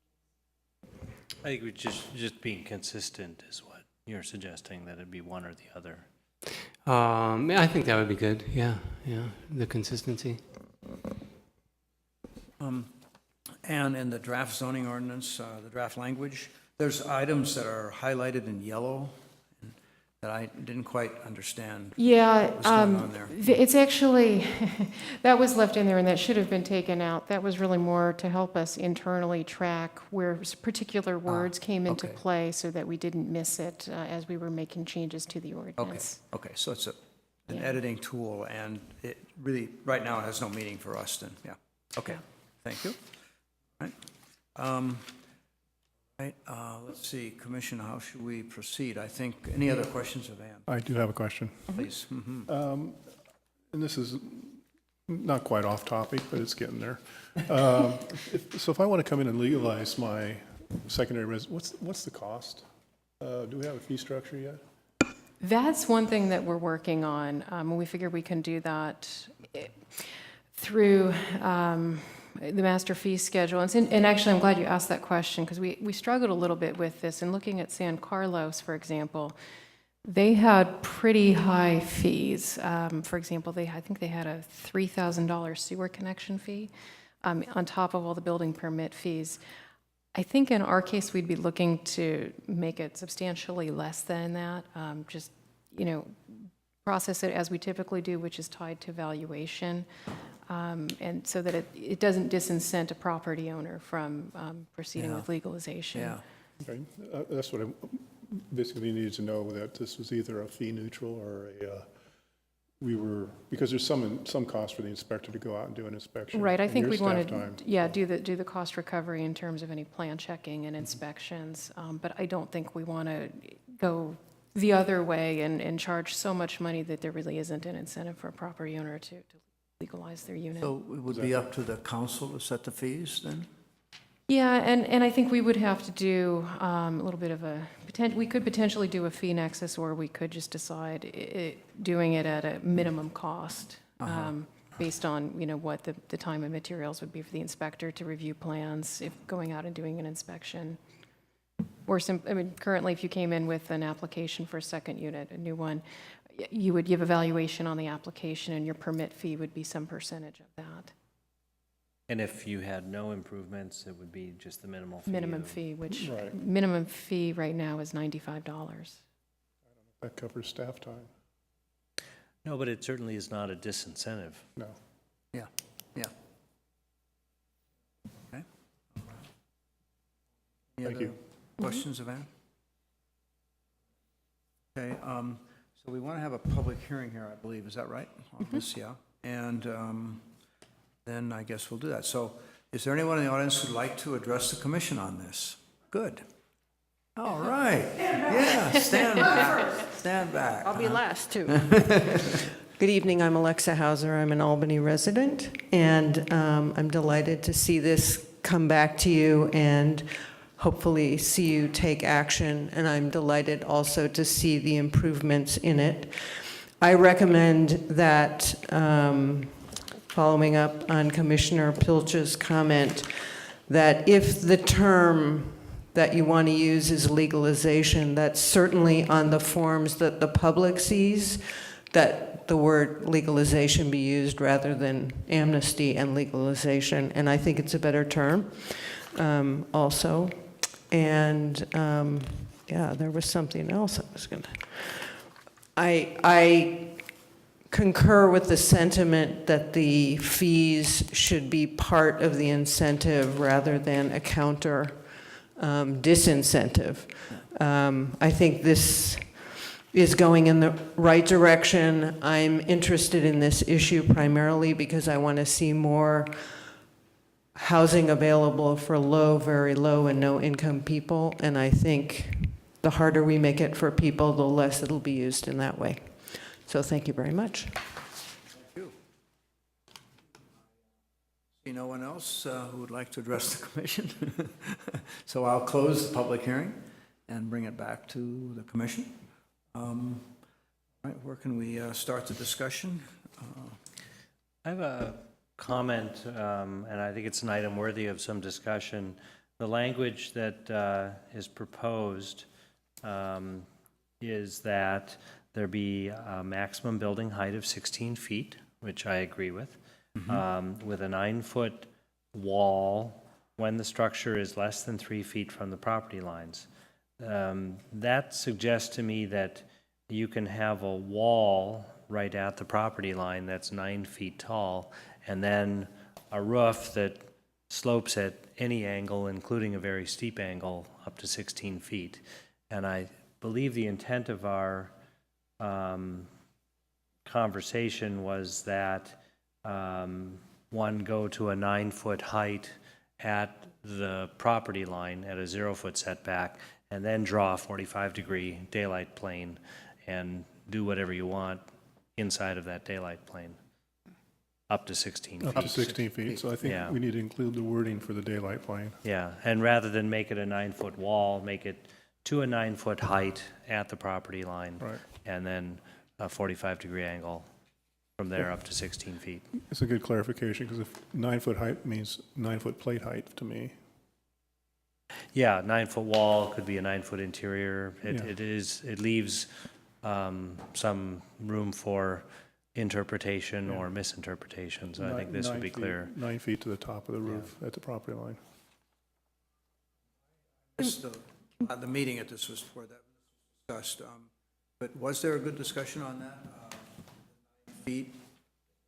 Yeah, I think we The realized. tallest fences we allow are 6 feet. So feet's Right, It's accessory fairly high. buildings, Seems fairly accessory buildings were previously allowed to an 8-foot 6-inch height, right on the property line. Yeah. You know, you're either within 0 to 6 inches or you're back at 3 feet.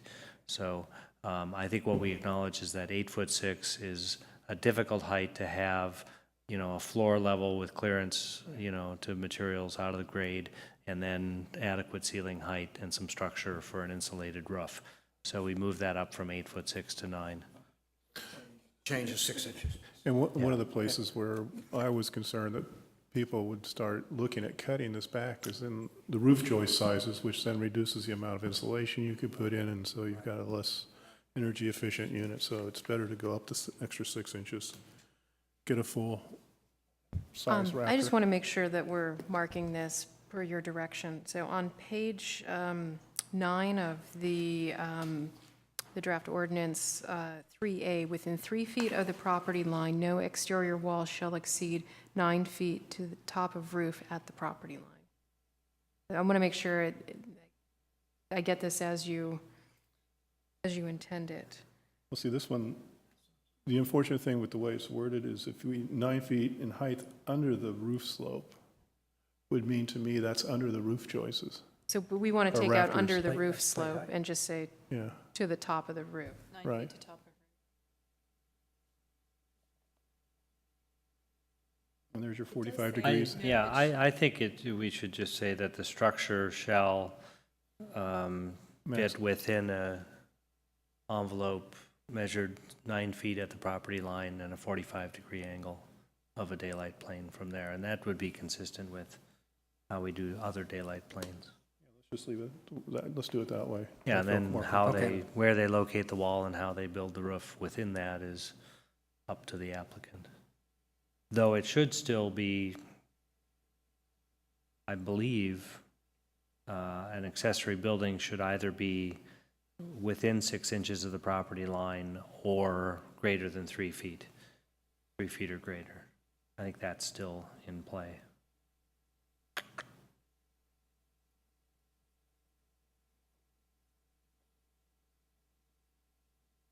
Yeah, and that's there.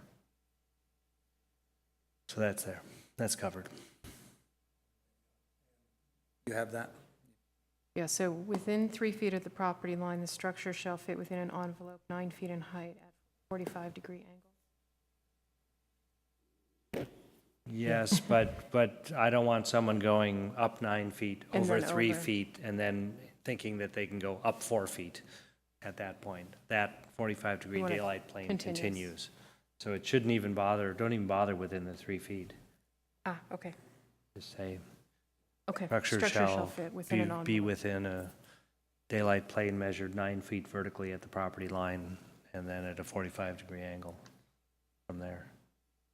So what happens if an existing unit that's asking for amnesty is not within that 9 feet? How does that work? That's existing non-conforming. It's existing non-conforming, but they would be approvable under the amnesty program? If there was an issue like that, where there was a setback, they would have to make some modification, I would think. Or they could bring it to the planning commission. Yeah, Well, I think of Ellen Toomey's addition, which is transforming an existing accessory building and turning that into a legal second unit. And it was within 3 feet of the property line, but it's an existing building, so it's existing non-conforming. right. And There that was- wasn't, as I recall, and you can, please correct me if I'm wrong, there wasn't an issue with the height being exceeded. It wasn't a height issue, but it was, There was a we didn't setback. have this Right. ordinance that allows second units within the setback, but it's an existing structure, existing non-conforming. So I think that, actually, you bring up a very good point of discussion, which is if someone has an existing structure that's 2 stories right on the property line or at a 3-foot setback, can they turn that into a legal second unit? They've probably been renting it as a second unit for 40 years, but can it be made legal? If it was built with building permits or predates building permits. Well, so we have the a date good of question. January 1st, 2003, so if someone says that they finished it I actually know of a situation. December 31st, 2002, and Yeah. it's 12 feet high at the property line. I actually spoke to a homeowner a couple weeks ago who has a garage that is 17 feet in height with an apartment above, and I looked in our records, and there was some permit history from 1952, so it was constructed lawfully, but obviously 17 feet is still beyond the maximum height limit. Well, but there is language in But- here that says for, We have- things electrical that was installed to the permit requirements of that time, Right. and this would be, And I think in that case where we have permit history, we Yeah. have an inspection card that shows it was done. yeah. I would agree. There aren't going to be that many of those. I'm surprised there's that. Unless this was on Nielsen, I know 2 now. Yes. So, and can you remind me how we got to the January 1st, 2003 date? So, We actually picked that as the building codes. I think that's going back, we were actually looking internally as far back as our building codes go, and I think we go back to 2003, the books that we have. In case we need to. So it's about a 10-year, so anything Yeah. built more than 10 years ago.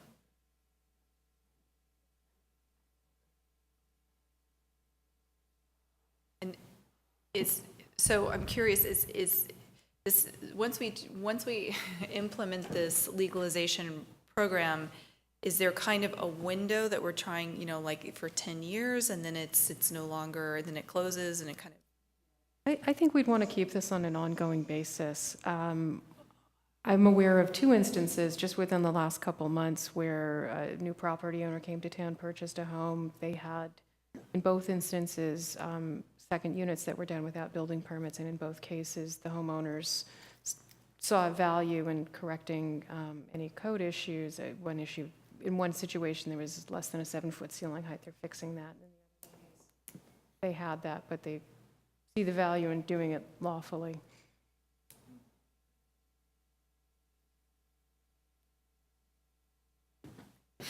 Okay, should we talk about the amnesty or legalization program? I noted that there were a lot of references to legalizing hotel rooms, and I'm not sure we have any hotel rooms in Albany.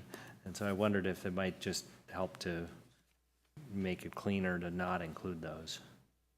You're talking about the amnesty program? Yeah, this was flyer? this was Okay. what I think it was the Piedmont document. Is that right? Yeah. Mm-hmm. Oh, and the next item. Yeah, yeah. Yeah. I think, yeah. So I'm just looking to clean it up. Yeah, Clean it out, I'm make actually it looking shorter. at the. Don't we have these 2 separate items? We do. If you Yeah. turn to page 11, the pre-existing units section is highlighted and underlined, Okay. and that's the language that we're proposing for the code.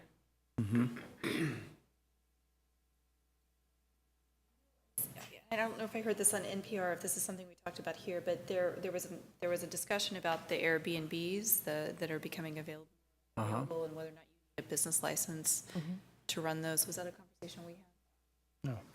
That was But- on, but- that was on the So, radio. not that I It was on the remember. radio, okay. Yeah, That's not what that I thought. remember, So as part of, now that we're implementing all these second units, we're going to allow them to become legal. I could see more Airbnbs popping up. That might be a discussion to have at staff level, whether or not they would require a business license.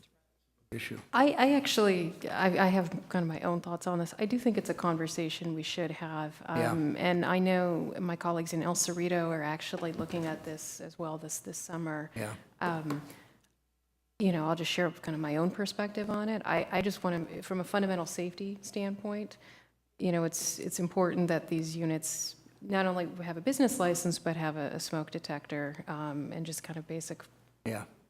safety measures. I know there's one in Albany on Airbnb that gives me a little bit of pause because it's an illegally converted garage. I found no records in our archives to suggest it was done with a building permit. And it's listed as accommodating 7 people, and there's 2 twin beds in a loft area under the gable. Wow. And I didn't see one smoke detector in there, and I don't know how the sewer is connected to, if it's Yeah. connected to the sewer for the main house. Wow. My interest in it is kind of more fundamental safety issues Yeah. being addressed. Right. Because clearly it's generating revenue, which is fine, but, I would hate to see someone end up hurt or injured in the event of a catastrophe. All right. That is a real big issue, and everybody's having to deal with it in many cities right now. I think it'll come here too. All right, so leave the language about hotel in. Okay.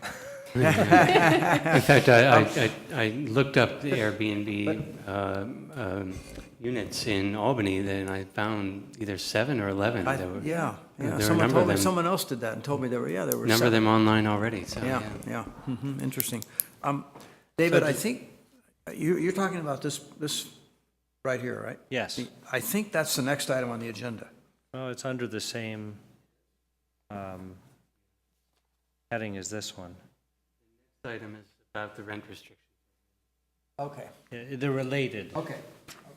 I got it. but All this right. is a continuation All right, of our that's good previous then. discussion. That's I think good. it's, yeah. Can I ask, though, does anyone else have any questions or comments on the draft ordinance? just page through here.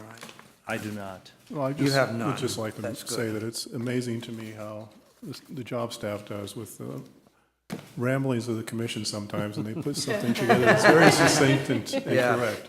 Yeah. So we appreciate your effort on this. Oh, yeah. Oh, yeah. Mumble, I- mumble, what are you saying, Phil? Mumble, Yeah. mumble? I do have some questions. I do have a couple of questions, and it goes back to the meeting I missed, I think. I may have some concern on page 17, and then again on page 19, about the tandem parking and deleting the requirement that we talked about either here or when we were doing the zoning ordinance, probably then, that we were thinking at the time that if you have tandem parking and you have 2 units with different owners and occupants, you shouldn't have tandem parking. We were requiring, that was a discussion I'm sure we had when we did at the zoning code revision Well, 5 years ago. That's bringing it into compliance with state law. So this is now in Yeah, state law. says you can have We've tandem been parking. preempted by that then. Right. Okay. That- State law says you have Right. to allow tandem parking for secondary residential units.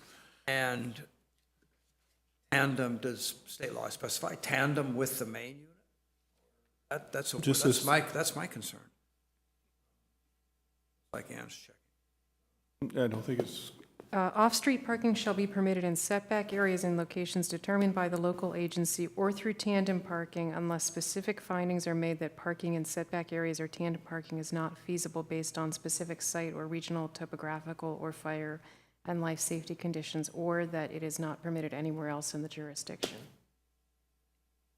And I think our thinking is not only, that it's going to be a lot easier to make tandem work on a lot of Right, Albany no. properties, but having, 2 cars side by side on a relatively narrow frontage know. takes It's very up that difficult. much more curb cut. Yeah, Takes up it's- that much more front it's- yard. Yeah, So we All were right. thinking that it had Yeah. multiple benefits. yeah. All right. Yeah, I'm in favor of encouraging secondary residence units, so, okay. All right. That was a concern I'd red flagged. I'm go along with everyone else on that. All right, any other questions on the draft ordinance? All right, then let's turn to the draft amnesty program. I guess it's now being changed to legalization program. Have we made that decision almost? What are your comments or thoughts on this? I have no red marks. I think it's pretty interesting. I made the comment about the hotel, but I actually am happy to retract that, given the discussion we've had about Airbnb, and I think there's an entirely separate conversation Yeah. that needs to take place about short-term rentals, Yeah. because we will see more of it, and I think it's Yeah, not an entirely bad thing. no, it's not. Though it is competing with the long-term rental of Yeah. a housing, Yeah, and we have to acknowledge that. it is. can I ask a point of order? Shouldn't we have a motion on the first item before we go to the second item? Are they together? I don't or think the no? second item actually requires action. Right, but the first one does. I think First one does Commissioner require action, Donaldson's yes. just diligently going through all the paperwork. So I was going through the paperwork. I think the first one does require action. Yeah, it does This- require a formal The motion. second one does not, so the second one we're doing comments on. Well, pleasure of the commission. If we want to have a motion on the draft resolution, I'd accept that then, and we can go on to other things. Finish our discussion on the draft resolution? I'm done with it. I agree with Phil's comment that I think staff did a very nice job. You did a very nice job on this. See, you put a lot of work into it. We had Ann Cheney helping us with this. So Is she that was- right? Is that right? Yeah, Oh, dude. really? Oh, good. Want to make sure she gets credit. She was very involved at this. Oh, good. Okay, cool. All Okay. right, I would like to move a recommendation to the city council, resolution 2014-02, authorizing amendments to chapter 20 of the planning and zoning section of the Albany Municipal Code. Amendments as outlined in Exhibit A of the staff report, with the modification, turning the 9-foot wall and within 3 feet of the property line to a 9-foot height limit with a daylight plane of 45 degrees, up to a 16-foot maximum height. Okay, I'll second the motion. all right. Further discussion? All right, it's been moved and seconded. Actually, sorry. So were we clear about the legal non-conforming issue? So is what we're specifying now, the 9 feet with the 45-foot daylight plane, is that for new construction? That's correct. Okay. All right. Thank you. New or remodeled. Okay. Thank you for that clarification. And just That's a so good you one. know, there is an exemption to that in the code, Exception to.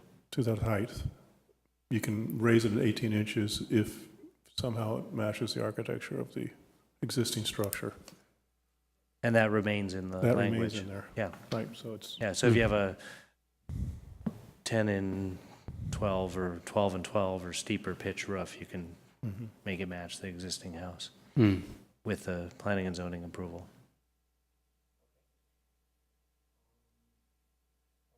I think you seconded then, Phil? Are you Yes. happy with the second? yeah, Any other comments? All right, I'm still happy with the second. okay. Wait a minute. I will still then call for a vote. All those in favor? Aye. Aye. Anyone opposed? No one's opposed. Okay.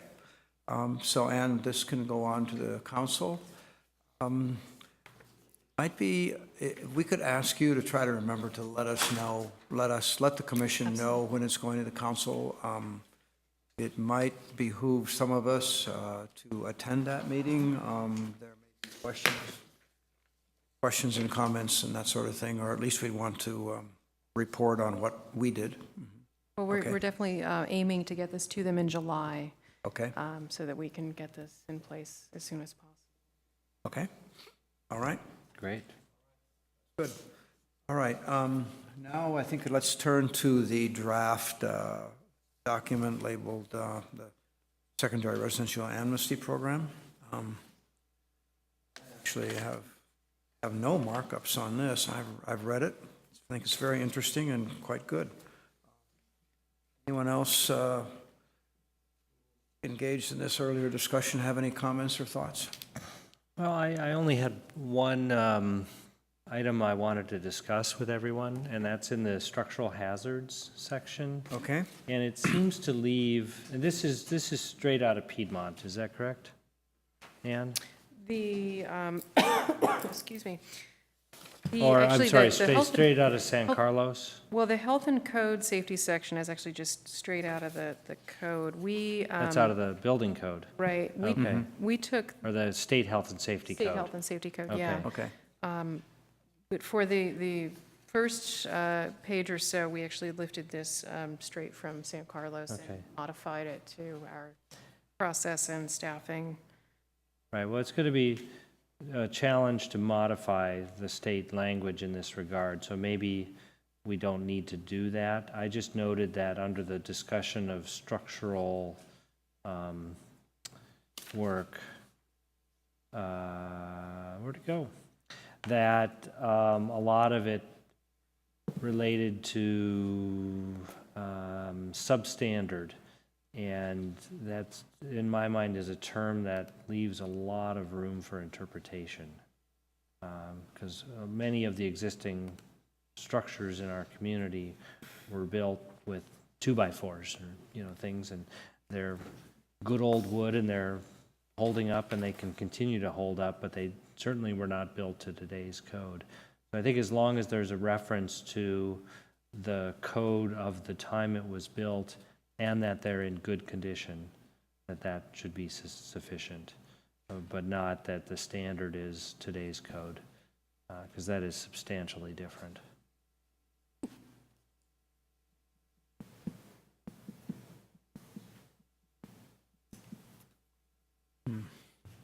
You proposing modification to that language, which looks to me like it's like a quote from the Health and Safety Code. Beginning at the top of page 3, that's what it refers section 17920.3. I don't think we can change that. We shouldn't change that.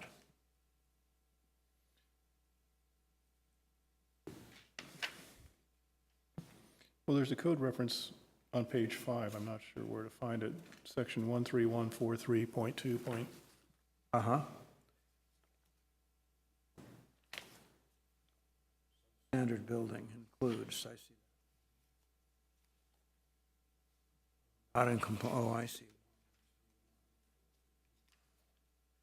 Yeah, it was really section B on that first page 3. You know, when it says flooring or floor supports of insufficient size, you know, who determines insufficient size?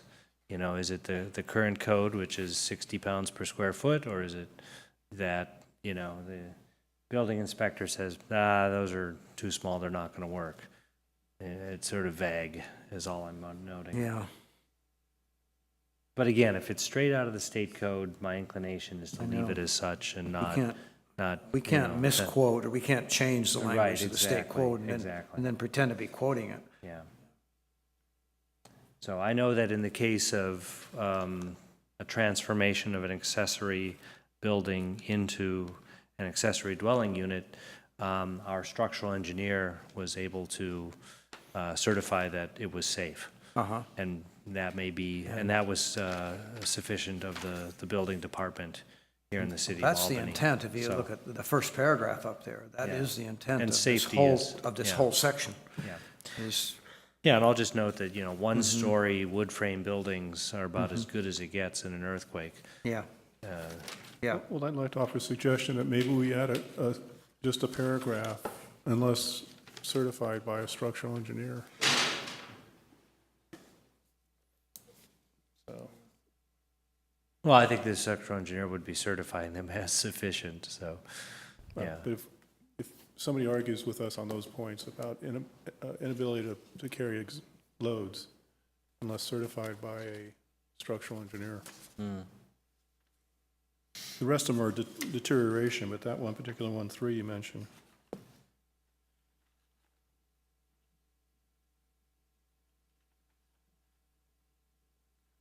Yeah, there's a few other that refer to that insufficient size or,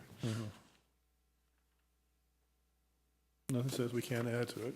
yeah, my concern is, you know, just making suddenly these things which were supposed to simply be legalized are getting really expensive and nobody's So- legalizing it. But again, I think I'm comfortable with leaving the language as it is So and working that out Well, it looks to at me the like, building department level. so this document has, let's look at the beginning here. It has a preface, then it has 3 steps that a user or an owner would have to take. And then it talks about the fees in the next page and asks people to contact the building department for more information. So it looks to me like the next rest of the document is an attachment, really. And that is a quote from the Health and Safety Code. Right. So I would say we should label this attachment 1 or A, or something like that. Then have and then address in step 3 how we want this applied.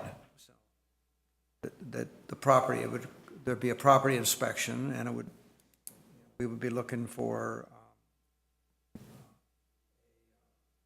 an inspector to review it in light of this section of the Health and Safety Code, Right. which is attached.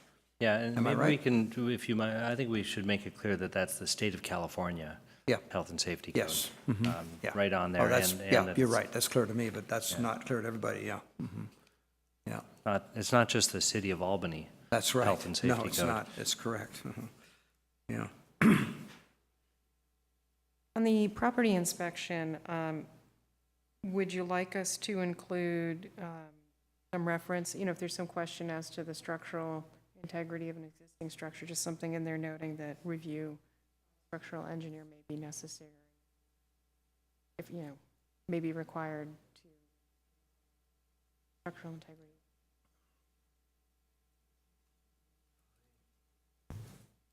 Okay with that. then I'm we not sure can- it's necessary, but I'm okay with that. Then we can evaluate it on a case-by-case basis. I mean, I'll defer to the commission. If you think that's overkill, that's fine.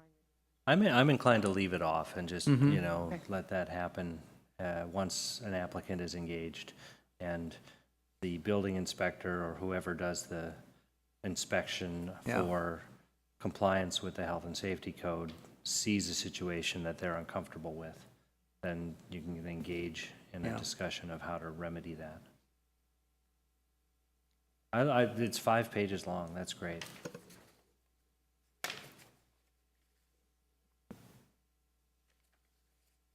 Maybe we use a smaller font on the health and safety code and get it down to 4 pages.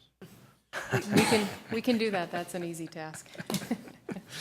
You know, and in the write-up, in that paragraph under step 3, it's called property inspection. There's no language in there that says who's going to inspect, like when, and who pays for it. And I think it's implied. It's implied that Would be the city. that a inspection will be required, That's a good question. Yeah, but it doesn't say who would do that? they have to supply, have a licensed home inspector. I think if I remember right, when we did ours, the fire marshal came out Okay? and mostly was looking for smoke detectors Yeah. and that the water heater was strapped Yep. and things like that. And I think in this case, probably we would want to send out the building inspector. The building inspector to do the surface inspection and, or finishes inspection, and the fire marshal to check for smoke detectors. I think it should be specific. Yeah. I think it'd be good for you to think about, what really will the process mean for an applicant. They should know that. Step A, B, and C. Inspection and working with you to file the paperwork. Yeah, the city building inspector and city and Fire fire marshal department, if necessary. will visit. The inspector. And they're not scary people. So. Yep. Most days. Yep. But I have a quick question. So is the city protected in some way? The inspector goes out, approves it, but there's been some faulty wiring or something inside the wall that they don't have access to. Does the city take on liability if there's then a fire and it spreads to, That's a good question. I want to just make sure that this isn't going to save Albany. Yeah, that's a really good question, and that's one I'd probably have to run by the city attorney.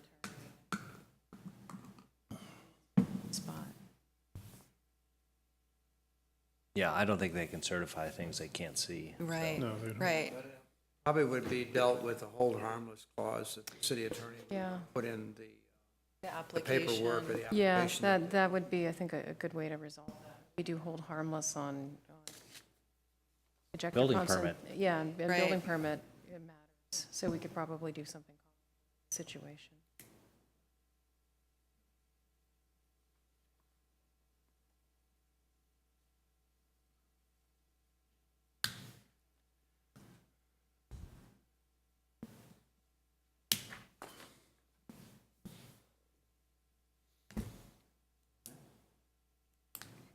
I think, to talk about implementing this and your thoughts on that and the schedule on this, draft. Yeah, our goal right now is to take this to council, the first meeting in July, then they can have a second reading, and then this Take would these become two items effective. together. We'll take the code changes. I think, with the handout, we can continue to finesse it Yeah. to make sure we get a system in place that's going to be suitable, on our end and for the fire marshal. This won't be codified, so we have the flexibility to modify it as appropriate. That's what I thought. It's not an ordinance, it's a program. It's a If program. if I may, Doug, we had somebody else join us in the audience. Sure, I can. Would you like to make any comments on Are this you item? interested in commenting on this item tonight? No. No, okay. I'd be happy to reopen the public hearing. We have 7A. so few people tonight. Let's keep going. Thanks. Thanks, Bill. Okay, Alice, I think it might not hurt to bring the, draft back. Yeah, we would be happy to bring it back to you as a discussion item so that we can go through I that think we're more interested in thoroughly. this, and probably we'll want to know, like, when you have the information fleshed out, how the, I'm interested personally in seeing, really, how is this really going to work? And is your intention to attach this program to the ordinance, or not attach it, but introduce it to city council along with the ordinance, just like it was Yeah, tonight? I think in kind of more of an overview to give them an idea. Okay. Obviously, dealing with land use issues, you look at more of the specifics, but I think certainly we would want to fill them in as to what we're thinking with this. Yeah, well, I think it would help the council to get them both at the Right. same time and have a single Oh, discussion. absolutely, Yeah. yes. Yeah. Okay, good, thank you. Are there any more comments on this? No actions required at this moment. You have our thoughts, is that right? I want to add a little bit of. Sort of a study session here, okay? One little term on the conditions, number 3, where you say floor plan, you might just want to put a fully dimensioned floor plan, so that they show up with dimensions on it, so you know what size the rooms are.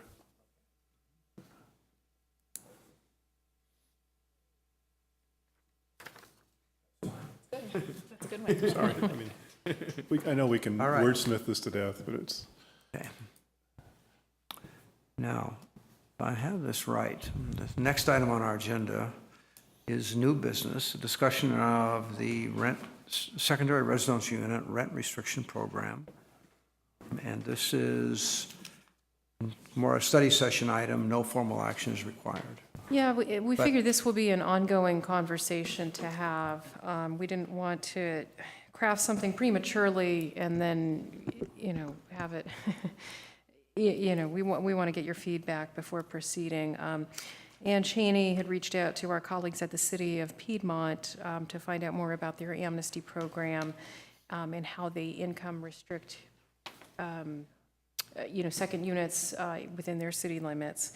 And, they have different parameters depending on the income level.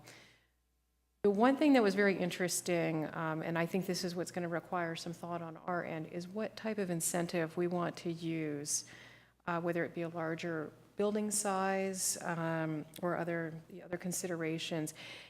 Because right now, Piedmont has a code requirement across the board of having 2 covered off-street parking spaces. And if you can't provide that and you choose to do a second unit, you're basically locked into doing it at an income restriction. And they've had a fair amount of success with that because of this parking requirement. Now, given that we're moving to encourage second units and be consistent with state law through the tandem parking, that obviously doesn't work in our situation. But we wanted to come to you, I think, to get some ideas on proper incentives to encourage rent. Solicit your input. So Piedmont requires 2 off-street parking spaces dedicated to the second unit. Well, they have to be, they require 2 off-street spaces covered for the I believe it's for the property. So one of those, I think it's actually for the house, and then you'd have the covered parking for the second unit as well. I think 2 for each, or 1 You know for what? each? I had a recent application to Piedmont, and they require 2 off-street, non-tandem covered parking spaces for the residents, and then I'm curious to know if they're requiring an additional. But here's the catch with Piedmont is that if you cannot meet that requirement, it's a variance. It's not it's not, so. It's so not they an make- they make automatic, money. it's No not an parking. automatic They make a no. lot of money off of, because a lot of the lots are sized like Albany, where you can't provide two non-tandem a Side by garage. side Yeah, covered. so they make fees off of that. So this is in line with their, Right, so there is some value in taking this option of adding a second unit and being absolved of a expensive right, parking space or Very- parking workaround. I think the question is, can we do that here? Or can we offer another incentive, like building footprint, if you income? Well, I think that's one of them. That was the Yeah. first thing that came to mind. Typically, you know, we have this requirement for 650 square feet, but I think, you know, if it was available to someone and they would, you know, as we see with their single-family residential, people want to max out their building area, I would think on a second unit, if there's some incentive there to increase. Right, so I Income think restriction. a question then comes up, what if it's a, you know, an owner-occupied situation, which is what all of these properties are, they're required to be owner-occupied. Correct. And the owner says, well, I'm going to move into the new unit, and I'm not going to charge myself any rent. And my big house up front, I'm going to rent at market rate, you know, and does their rent of 0 to themselves qualify as being Actually, I believe the less city of than? Piedmont actually has a registration program, so that if you do take this option, you're required to check in with them on an annual basis, not only renewing a business license, but also providing information. So there is some screening. So you're not renting it to yourself? Okay, so that's the simple answer, yeah. And I think for the volume that they have there, and given that they're comparable size to us, it sounds like it's a pretty easy thing to manage. We're not talking about hundreds of units, you know, they have 15. Right. I think that, I mean, well, maybe I'll save my commentary for when we dive into discussion. We're sort of moving beyond questions here. Okay, Well, it's interesting you say that, because it could be that like an older couple who maybe have a fixed income and own an Albany house do move into the smaller unit and rent it out, and they are low in, I don't know, like they are low income, and their income is from the rental. the larger unit. I don't know. Bunch of what. okay. Public comment? Okay. Any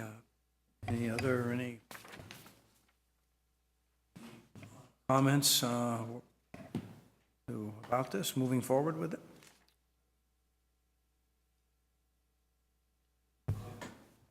There's a, Do we want to have public comment? yeah, it's a new item, we should. We should.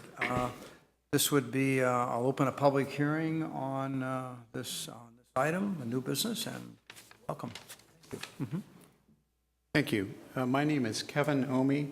I'm an Albany resident, and I have a son in Albany High School. I'm also senior pastor of Sycamore Congregational Church, which is in El Cerrito.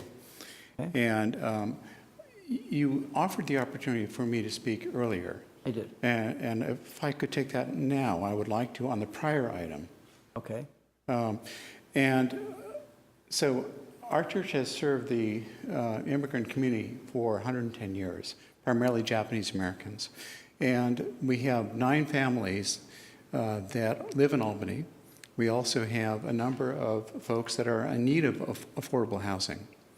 And so I wanted to speak in support of the proposed amendments to the Planning and Zoning Code regarding secondary residential units, because anything that we can do towards what I would like to see eventually expressed as a goal within the 2015 through 2022 housing element that supports a creation of a large number.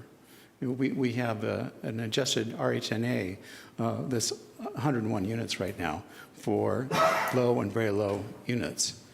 And so the secondary unit change will help towards that. And in fact, 6 of the units that were counted towards the adjusted RHNA were second units.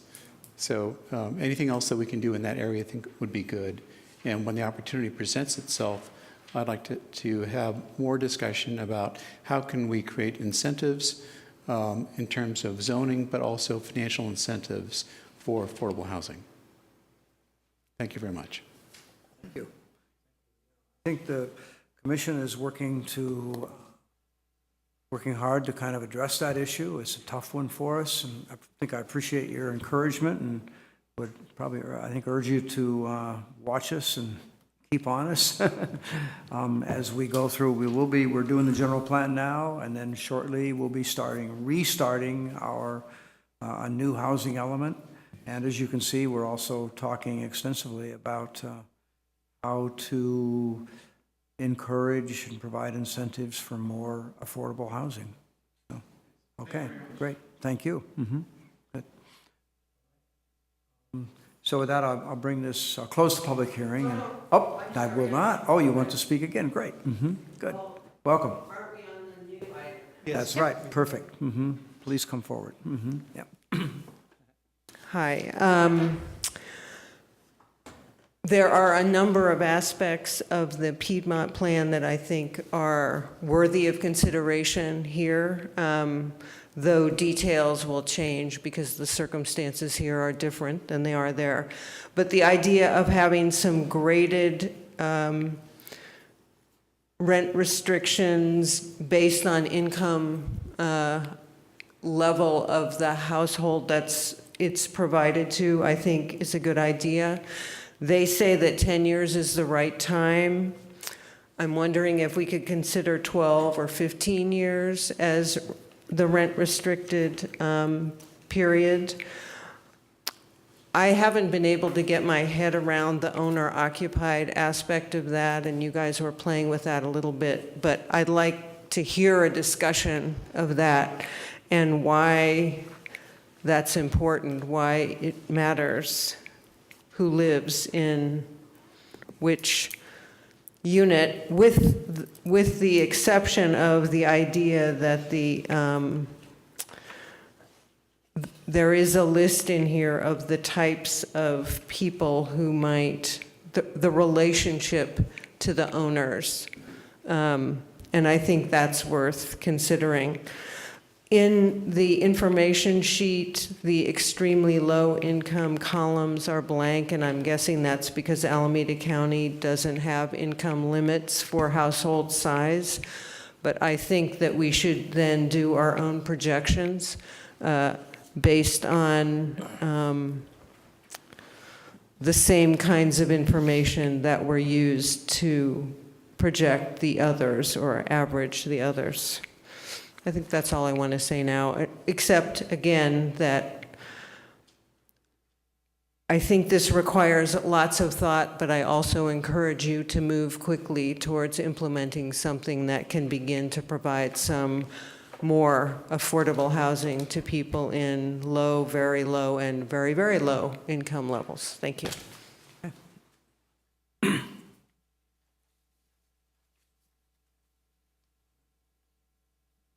Thank you. And with that, then I'll close the public hearing. Here for any additional comments to pass on to staff. I had a few. Great. I note on the second page, the very first one with rent restriction for low-income household, there that it allows a slightly larger unit. I think our current maximum is 650, and so that looks like Piedmont's current allowance is for 700, and they're proposing to allow up to 850. I think that's a reasonable number for that first step. There's a note here, parenthetically, note only within existing building without expansion, also depends on lot size. And I don't think we need that note, as we have floor area ratios and coverage ratios, which cover the lot size matter. And I don't think we want to restrict it to within existing buildings. I think we want people to have the ability to build a new structure, or, you know, not have it within their existing house, but in a expanded new facility. So I'm not even sure why that note exists, but that's not our question, or not our note, it's Piedmont's. There is a note under either very low or extremely low about variances being granted, 2 or more variances, and I'm just not seeing a matter where we would be granting that many variances. No, and in fact, we want to stay away from them Yeah, together. yeah, we rarely deal with So them. my suggestion Don't was, want yeah, to. removal of that language.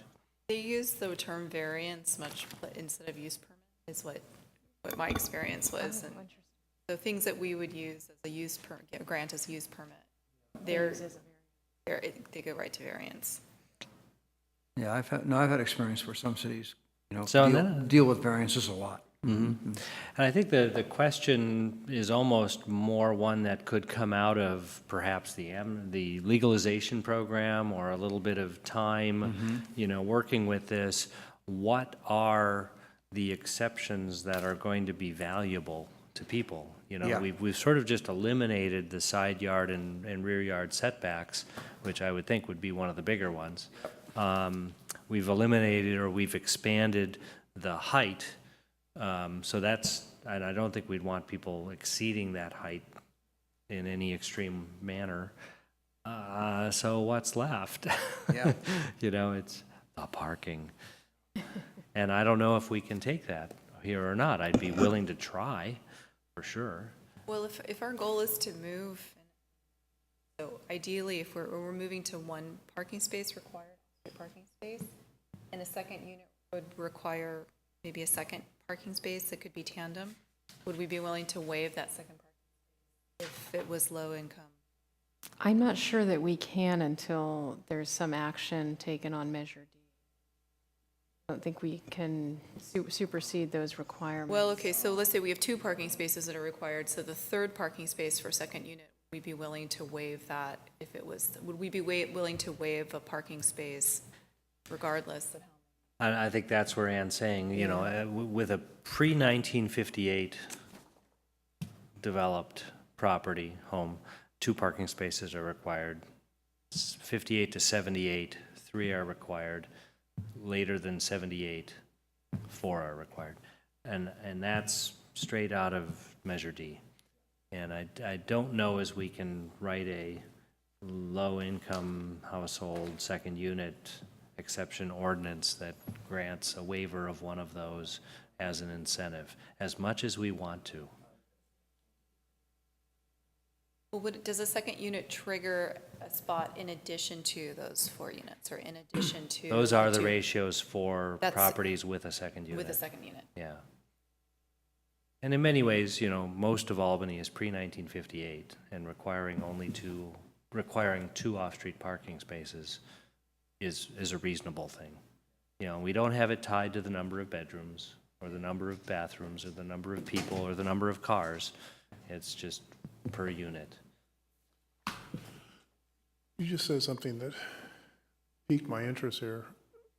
If this is an inclusionary housing unit, then are we allowed to grant concessions to the state law?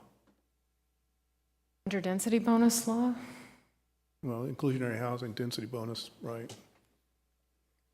Might have to get the attorneys. Yeah, we'd have to go through the state codes. It's a good question. It's a good question, certainly when we're looking So at. at that point, we could, if then in fact they could ask for a waiver of the parking requirement for inclusionary housing. And my guess is that's going to be the biggest bonus that we can offer, especially for a lot of properties, that don't have the ability to park 2 cars. However, we looked at 2 projects tonight where they have 2 off-street parking spaces, and those properties were both clearly developed pre-1958. Now, the question is, can a property like one of those that's just had a substantial renovation done to it still add a second unit with only 2 off-street parking spaces? I would say yes. As long as they're not exceeding their floor area ratio and lot coverage. That was something that they should have covered in the previous code, was primary building permit date and not necessarily the date of construction or remodel. And there's 60, you know, they're up to 1978, so it should have been the original building permit application. That was the date they would go off of. Well, as we rewrite this ordinance, maybe we want to include that clarification. Hearkening back to the previous item. Mhm.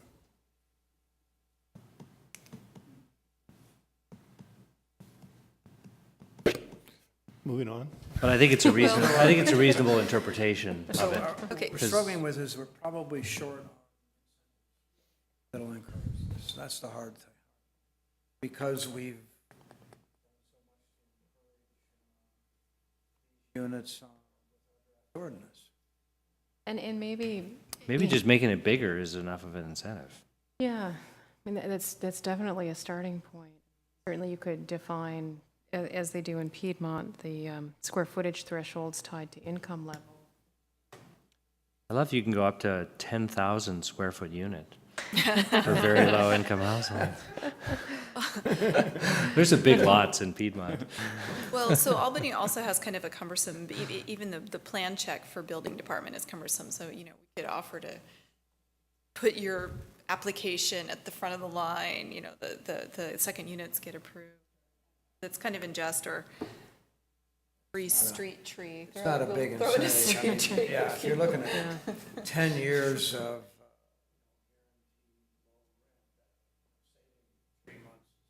not a too big incentive. Oh my goodness, they weren't kidding. You can go up to 10,000 square feet. Is it really? Yeah. I thought that was a 1,000? typo. I thought that was a typo. I bet it is. It must be I have to look 1,000. them now. I read that as You better buy some 1,000. property in Piedmont. Back to the owner-occupied question. I think if a property owner built a second unit, wanted to make it larger, and then move themselves into the second unit and rent the main house, that they could do that. And the rate of rent on the main house, which they're then renting out, would be restricted in the same way that the rent on the second unit would be, based on the number of bedrooms. That would work. That would work. Yeah. And it's not an unreasonable thing for someone to choose to do. That's interesting. So that one of the two units has to be affordable. If you're building the second unit, which we allow the owner to occupy, if you're building the second unit, you want to make it larger than 650 Yeah. square feet. Okay. And then occupy that, you then have to make the other unit affordable. Yeah. So if you have a 4-bedroom house, it becomes, okay. Affordable at the rate Right. that a 4-bedroom house rents, Yeah. you know, at that income modified level. Right.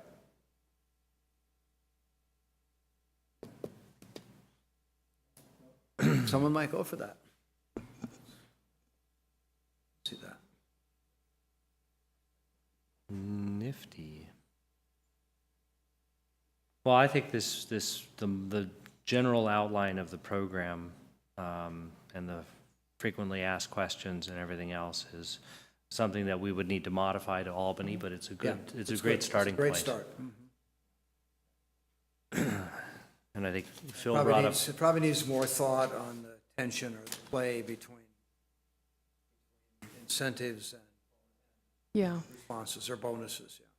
I think this is a good start. This also, you know, given the work that we've done in the Measure D group, it's something else to put in the matrix, I think, of potential policy outcomes, is that if Measure D is amended in 2016, we could further develop this to have more incentives for income-restricted second units. right.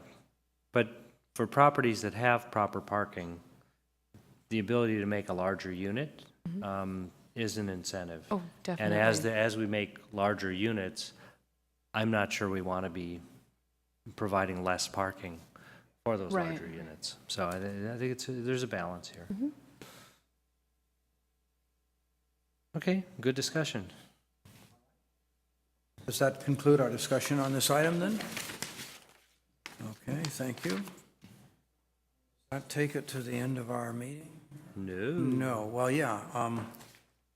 Correspondence, we have a nice letter from the HCD. Yes. So congratulations to you, and Barry. Barry did a great job, I'm sure. Great. Yeah, So we're our- excited to share that with you, and just as soon as we received it, we're going to be turning around and having you work on the 2015 Yeah. housing yeah. element. Why So- not? We're primed and ready. Yeah, So we well, do while you're have fresh. we do have an approved housing element. That's great. Good. Let's get it done, shall we? Yeah, we're looking to take this, have an initial study session in July, meeting, What's the, do you know the Study date of- session on, on the housing element for the next okay, planning Coming. period. coming right up. It's July 23rd. Okay. I won't be here. So also on announcements and communications, we need to acknowledge the loss of our mayor. Yes. Shock to me. Talked to her, it seemed like very long ago. I don't know. Ill or anything, and sudden shock. I had no clue it was something like that was coming. So, and I think we should adjourn the meeting tonight in remembrance and in honor of Peggy Thompson. Before we do that, I was just going to mention that this El Cerrito, San Pablo Avenue specific plan is also on here. They're going to have a study session in July, and their notice of preparation for EIR comments is out right now. There's a draft Oh, I materials see. available San on their Pablo website. Avenue specific plan for El Cerrito. Okay. That's- Okay, so should we look online for that, or? Yeah, I can send you information. We're Okay. having our summer intern do a bit more legwork, doing a presentation to you. So they're doing a state, a specific plan under state law, kind of a linear corridor then, a linear planning area? Interesting. An increasing density, development density, and Okay, okay. Well, if memory serves me, El Cerrito owns San Pablo Avenue where Albany does not. I think that's correct. I've heard that. Yes. So they have much more freedom than we do. I've heard Right, that, yeah, they're yeah, not beholden to Yeah. Caltrans. yeah. Oh, so the state highway ends at the border then? Correct, they bought it, or they They offered it took to it us over, took over the maintenance responsibilities for it. Interesting. Yeah, it's a very different For a thing. dollar, and Albany turned them Yeah, down. I'm sure you're right, I bet you're right, I would have given them $1 for it. yeah. Yeah, yeah. Hey, would you be out there with the machines maintaining it as well? or- So, I'd be you know, charging for heaters. one of the things about specific plans, and one of the real incentives for doing specific plans, is that there is an exemption under state law from CEQA for projects that conform with the specific plan. So I'd say this is probably important. For that reason, it does mean that if El Cerrito adopts this, the development could move on without any further EIRs anyway, which is something that makes it more efficient for them to develop and quicker to develop, and takes away an opportunity to comment on individual projects, really, other So- than going so- to their planning and zoning commission. But So you do the EIR on the specific plan, and then any projects that conform to the plan that don't, if they are conform with the exempt. plan, if they don't conform with the plan, then you have to, then CEQA applies. But Okay. But there is a state exemption, and it actually isn't used all that often, but I think more and more, and I it's think it definitely is there. becoming more common. And it's a legislative exemption, so Yeah. it makes no difference whether you have environmental impacts or not. It just, Well, there's, you have the specific plan EIR, and that's it. there was, and this happened to me recently, where I put a project in under general plan, and they hit me with a focused EIR saying there were unanticipated impacts Yeah, that were not anticipated by the general plan. yeah, So that kicked me right back out. yeah, So- I know. You can get It around was- I it, I thought it know, was- yeah. I tried to use that exemption, and the city said no. Yeah. Sorry. And I'm familiar with that myself, so. Okay, well, that's good. So you'll email us some information about that, and it might be interesting to follow that. It would be, yeah. All right. So now I should adjourn the meeting then in memory of Peggy and with thoughts to her family and condolences to her family as well, yeah. So, okay, our next meeting is June 26th, is that right? Not 25th? 25th. 25th, yeah, yeah. June 25th, yep. All right. Thank you very much, and good evening.